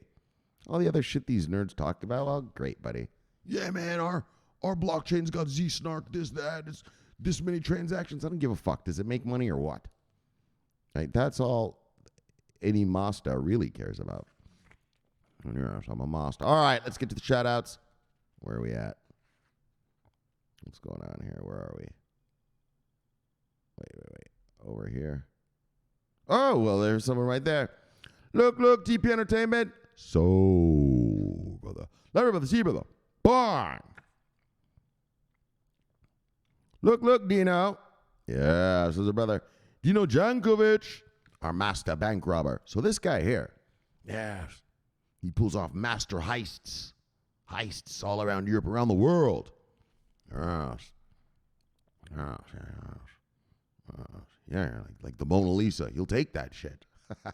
Right. He'll come in up through the roof, from the roof of your museum. Right? Like, you ever seen the movie Mission Impossible? He'll come in on a roof, on a string, right? And take it off the thing, off the wall. Fucking shit. Master. All right, Dino. Love you, brother. See you, brother. He's the master of Noah First. He made it up. Love you, brother. See you, brother. Still no job, though, huh? All right. Bang! Still hasn't invited me on a job yet. I can swing on ropes from the ceiling, brother. Look, I got arms. I can hold on. All right. Edwin, Crazy Edwin, the original official mascot of CB News. Crazy Edwin, and he is the original. Oh, yes, the original, the first one to ever watch this channel. Daggone right. So that's how it goes. Crazy Edwin, love your brother, see your brother. Bang, he's a real estate master. Yes. See what I'm talking about, Edwin, though? You see that subject to shit, right? You can just take over someone's mortgage to buy a house, right? You don't have to go to a bank. You just take over the existing mortgage. So it doesn't matter about your credit rating or anything because no bank is looking at you. It's just, I'm going to make these payments, right? Subject to. So he's a real estate master. I've been telling him because I've been learning a bunch of real estate techniques lately. And so I like talking to Edwin about anything with real estate and, he's a master. Look, and he knows other real estate guys. All right, Edwin. Love you, Edwin. See you, Edwin. Bang. Love you, brother. Bang. Look, Victor. He's got that chicken. He is the chicken. Victor, brother. Don't talk to me about that crazy stuff. Right? the crazy stuff we talked about the other day. I'm not going to sit here and tell everybody what we talked about, but daggone, I don't care about that kind of shit, dude. I care about money and profits. All right? And I care about you having the right amount of chicken, brother. Victor, and he's got the chicken right there. Love you, brother. See you, brother. Bang! All right. That's our brother from a long time. He's been with us for a long, long time. Grutstable. Iota Master. Love you, brother. See you, brother. Bang! Yes, Iota Master. Look. Airdrop. Oh, look at this son of a bitch right here. Son of a bitch. Bang! Bang! Bang! Got you wrong, Kaz. You son of a bitch. Got you again, wrong, Kaz. I know. These shows are coming a little, once a month now. It's getting kind of lame. But it doesn't mean you can get away. Bang! Bang! Bang! Yeah. Still get you wrong, Kaz. Still. All right. He's like, damn it, there's Shomari again. Bang, bang. And he gets hit. He knows. But he knows because he's a killer. He knows and he's got the chicken. Look at the chicken. Bang! He's protecting the chicken. James Bond, baby. Look. Airdropper. Love you, brother. See you, brother. Bang! Node savior. Yeah, he saved my Vechain node once. Fuck, I thought that shit was gone forever. That was a million Vechain. I was like, fuck. Kenneth Hines. Whoops. Hold on. Hold on. Settle down, everybody. What's everyone running around for? Kenneth Hines. Love you, brother. See you, brother. Bang! Oh, what's going on here? Oh, he's showing us his what's that, the portfolio? What kind of chickens he working with? Kenneth, he's a real smarty pants. Yeah, this motherfucker here, he's like he's a technologist or something like this, I think. Anyway, brother, let's see with the bang! Shimmer, okay. Shimmer. So he's an Iota master? And he's the master of many things. All right, bang! Sloppy! Holding down the insurgency in the Great White North. One of my miscreants, you can refer to him as him or it. He doesn't get offended. Yes! Sloppy. Brother Nafo, brother. Yes. Slapping, bonking Russians wherever he may find them. Wherever he finds them. Comes across a Russian, bonk. That's how he does them. That's how he be bonking. Yo, Sloppy be bonking, son. Yo, man, anyone seen Sloppy? Nah, man, he's out bonking again. Oh, all right. Yes, Sloppy. Bonking hard, brother. Love it, brother. See you, brother. Bang. I love it. All right. What we got? DJ Pollywood. Love it, brother. See you, brother. Bang. Universal Misanthrope holding down the insurgency in Central Europe. And Grill Master of Noah Fest. And look, the official head of security of the CB News posse. Oh, yeah. When you come to the CB News compound, you better be careful. No sudden moves. Yeah. Because we have a sniper on the roof. If you move too quick, he gets a little jumpy. He gets a little luck. Oh, shit. Sorry, man. Fuck. You move too quick. You got to slow down. When you come to the CB News compound, move slowly and deliberately. No sudden movements, especially towards me. Don't try to touch me too quick. He'll kill you. He'll get you. You know what I mean? He'll get you. So, got to slow down when you come to the CB News compound, because he's a sniper, murderer. And look, congratulations on your promotion, brother. Congratulations on doing your mountain thing they made you do, the exercises they made you do up in the mountains there, and for getting your promotion to the next level. He's a member of the Bundeswehr. Yes, that's the German army. Don't worry, he's a good German. He's a good one. All right, but you got to watch them, German. You got to watch them. They get to see Colin and Goose stepping sometimes, but this is a good one. Don't worry, guys. Don't worry. We vetted him already. We've checked him out. He's all right. He's good to go. So look, head of security, official Grill Master, the Rib Master. Yes, Universal Misanthrope. Love you, brother. See you, brother. Bang! Andrew Vechain, the Enforcer. And look, he's got one word to say, and it's been many years. It's been many years. But settle down. Now's not the time to go selling your crypto. Now's not the time. I understand last year, fucking we were risk off, markets were tanking. I know, I get it. Oh, I'm not saying you should have sold. Of course not, you fucking idiot. You should have been accumulating while shit was cheaper than it is now. But now is definitely not the time. Not the time when we're coming out of inflation. Yeah, so when the Mazdas are coming back, not the times when Blackrock is saying shit like this. Look, look. Not when Larry Fink is, look, look. The biggest asset manager in the world's coming online. Now's not the time. So if you fucking attach your fucking Ledger Nano to your computer, hey, Andrew's going to get you. Huh, you attach the Ledger, and you'd be like, yeah, I'm going to take out a little bit of my Bitcoin. And you're just going to feel like, Mr. Vechain. Yes. What are you doing there?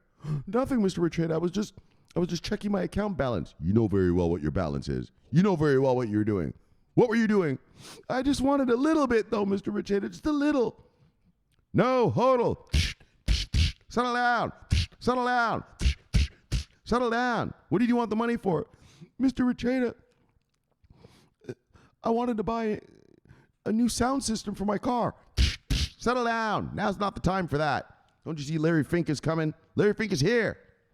Yes, Mr. Vechain. So say it. The juice is worth the squeeze. Say it.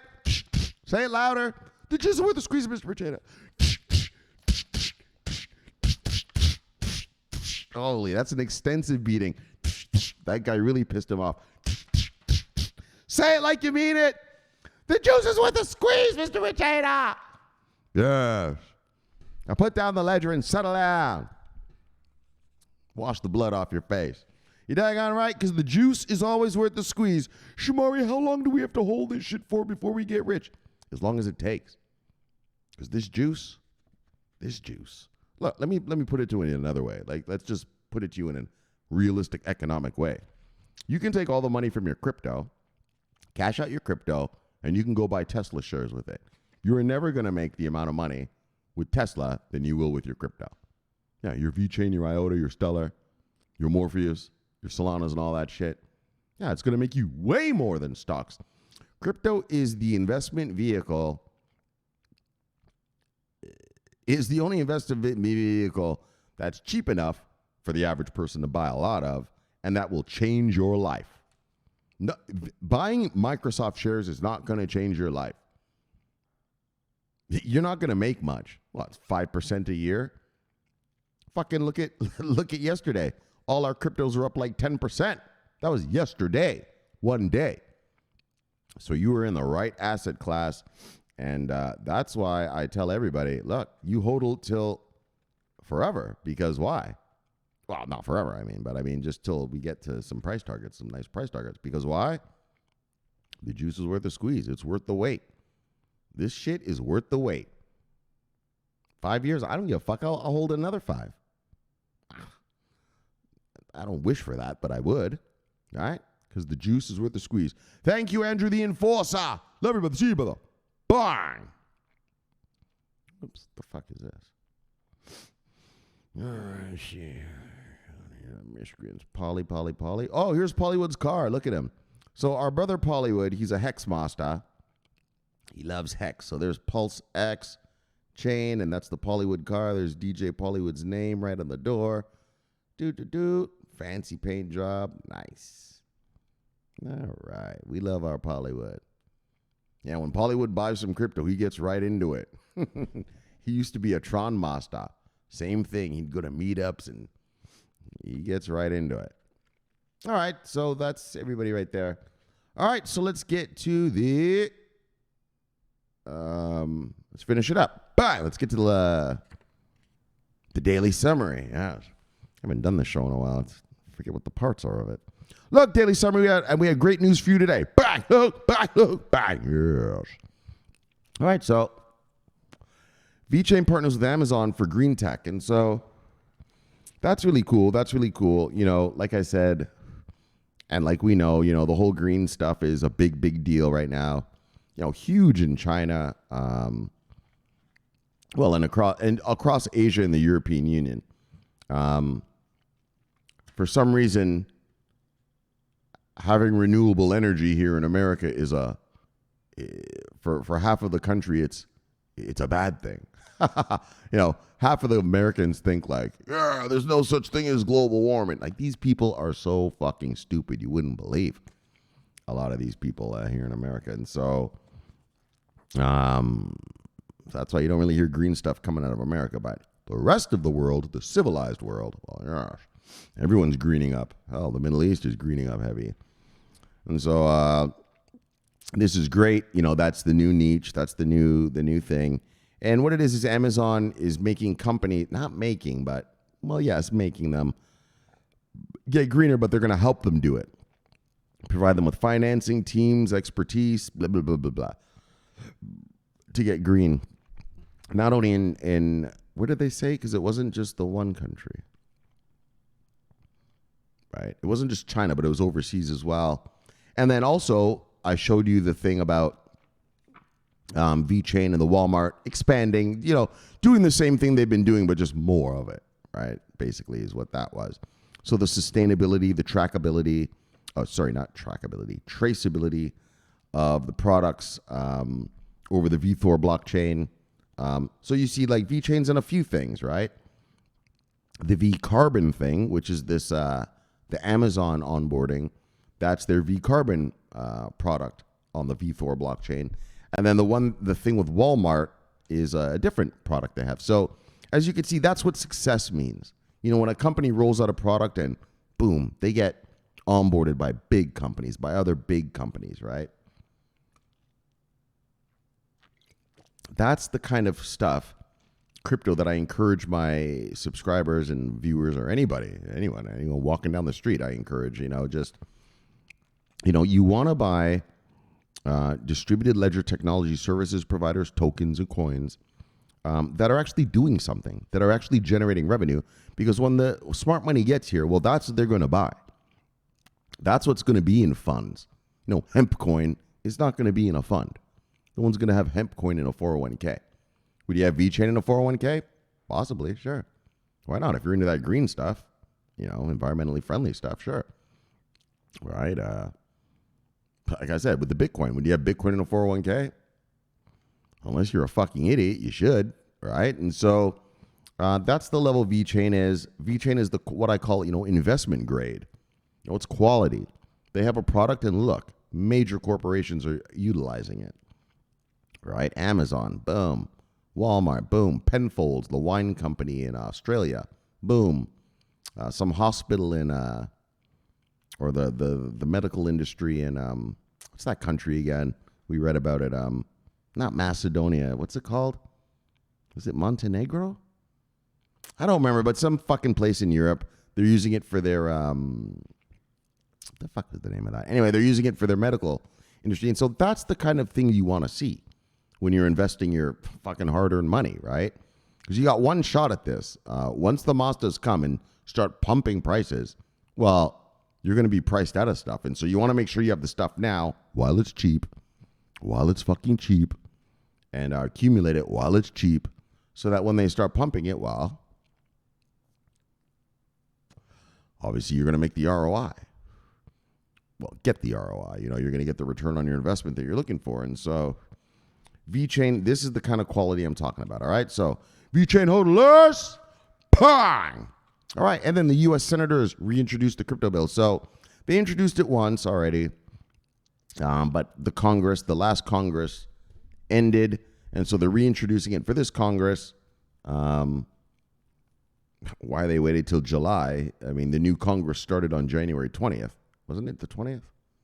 Fucking idiots. They should have done it months ago. But anyway, they're reintroducing it, and it's bipartisan, meaning it's Gillibrand and Loomis.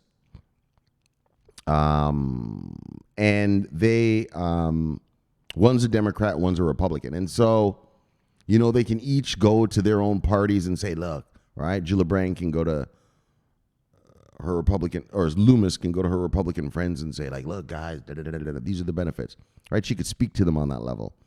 And then the Democrat lady, Gillibrand, she can go to her people and be like, look, guys, it's good for right? And gather enough votes together to fucking get this thing passed. If it were just one party or the other, holy fuck, this thing would never go through. Like, if it was all Republicans wanting it, No, it would never work, right? If it's all Democrats, it won't work. Because the House is controlled by the Republicans, the Senate is controlled by Democrats. So what passes in the House, well, doesn't mean it's going to pass in the Senate, all right, or vice versa. So it's great to have bipartisan so that you got a person from each team convincing their team members, fellow party members to vote for this thing. And so what are you saying, Shomari? Are you optimistic? I don't know, man. I mean, look, I'm going to put it this way. Do I think this particular bill is going to be the one? I don't know, right? Who knows? It's America. And like I said, these people argue incessantly, right? Here in America, it's not about what's good for the country. It's about just scoring political points against each other. And so I don't know if this particular bill will be the one, but will America be regulated eventually? Yes. Yes, it has to. Has to. I mean, they don't want to be left behind. They don't want another FTX to hit them, right? And that was the other thing. Remember, FTX embarrassed the politicians because that fucking kid, Sam Bankman-Fried, gave money to both parties, right? Democrats and Republicans. And so that embarrassed both sides. And so they want to show, look, we're protecting you, which they should be doing, right? Which they should be doing. And so, so I'm just glad there's another reintroduction of this bill. And you saw that we read about there's 2 other bills that are coming online as well that are more niche, specific to the cryptocurrency industry. And so let's see. We're going to get regs eventually. That's not the problem. It's just fucking how much fucking longer, right? Like, fuck. The Europeans are eating everyone's lunch. The Europeans are eating everybody's lunch. And that's all I'm about to read to you right now. So the Senate, U.S. Senator reintroduces bill. Fingers crossed. Let's hope these fucking idiots actually get something done. Bang! And now the EU, who got shit done, who get shit done, all right?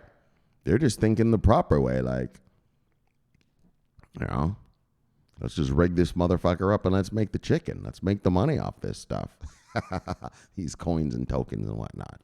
So the EU's first spot Bitcoin ETF is approved. Bang! And what's the beauty of a spot ETF is that you actually own a piece of the underlying asset, right? And so as the person who buys the ETF, you, the consumer, you and I, the consumer. And so it's been approved. And what's really great is just we're going to start hearing more and more of this kind of stuff coming out of Europe.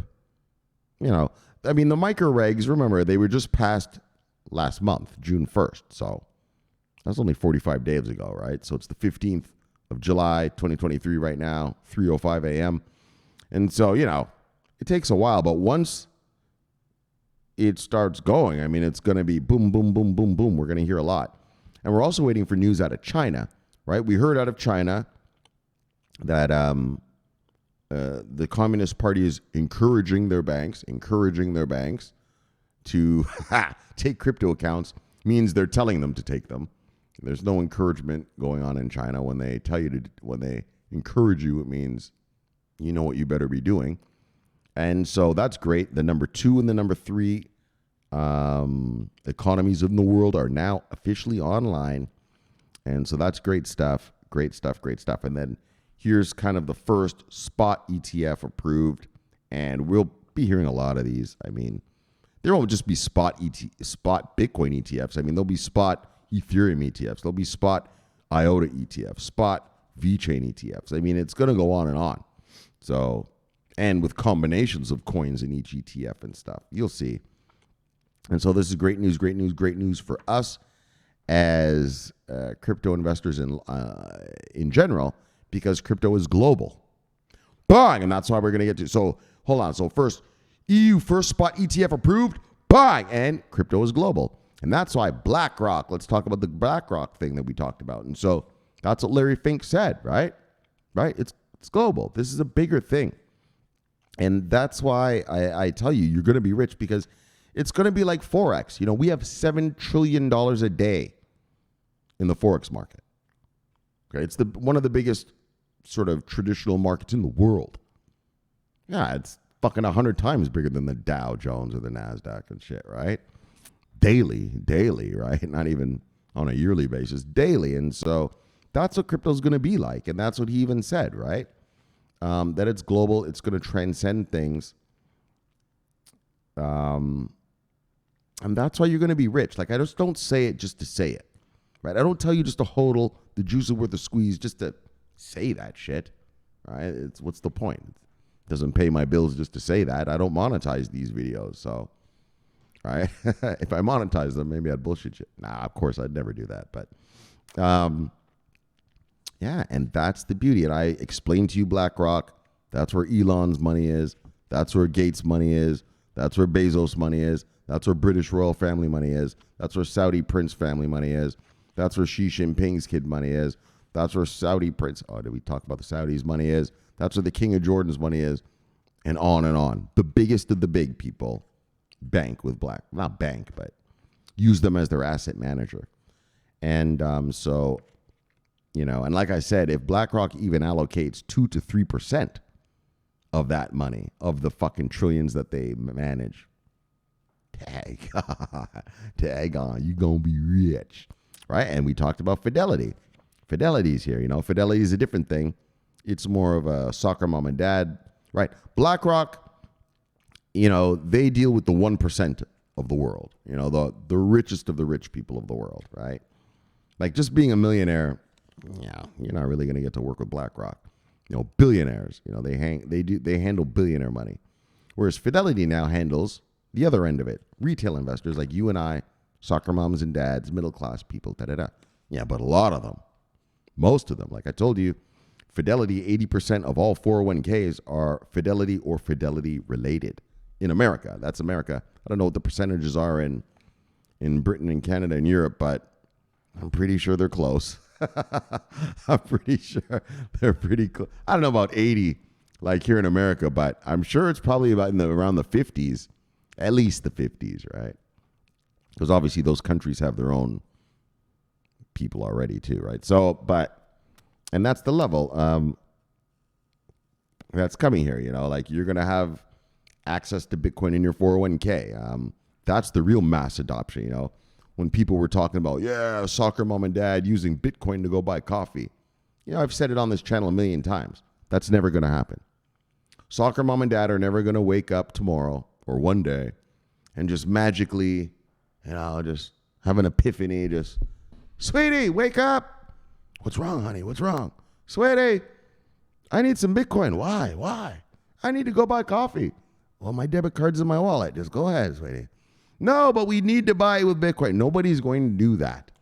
Nobody's going to do that. That's stupid. That's unrealistic, and it's just never going to happen. But will someone say, honey, wake up? What is it, honey? Honey, my job just offered me, I can put Bitcoin in my 401k. Should I? Fuck yeah, you should, sweetie. That is going to happen all across America, all across Europe, all across Britain and Canada, and worldwide. Fucking right, you should, sweetie. What are you still doing here? Tell them to put it in there. Right? That's your mass adoption. Right? Are 100 million Americans going to wake up tomorrow to buy Starbucks with Bitcoin? No. Tell you that right now, it's not going to be some global money, some global bullshit, all this nonsense. It's going to be the global money, Shomari. Really? Did you ask Xi Jinping about that? The Chinese president? You ask him if he's going to give up the yuan for the Bitcoin? His Communist Party is going to do that?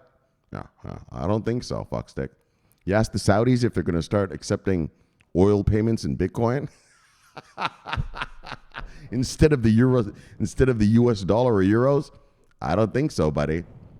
I don't think so. Bitcoin fell 95% in 2018. Yeah, the dollar goes up or down maybe 2 or 3 cents, every quarter. Are the Saudis going to accept Bitcoin for payment instead of American dollars or euros?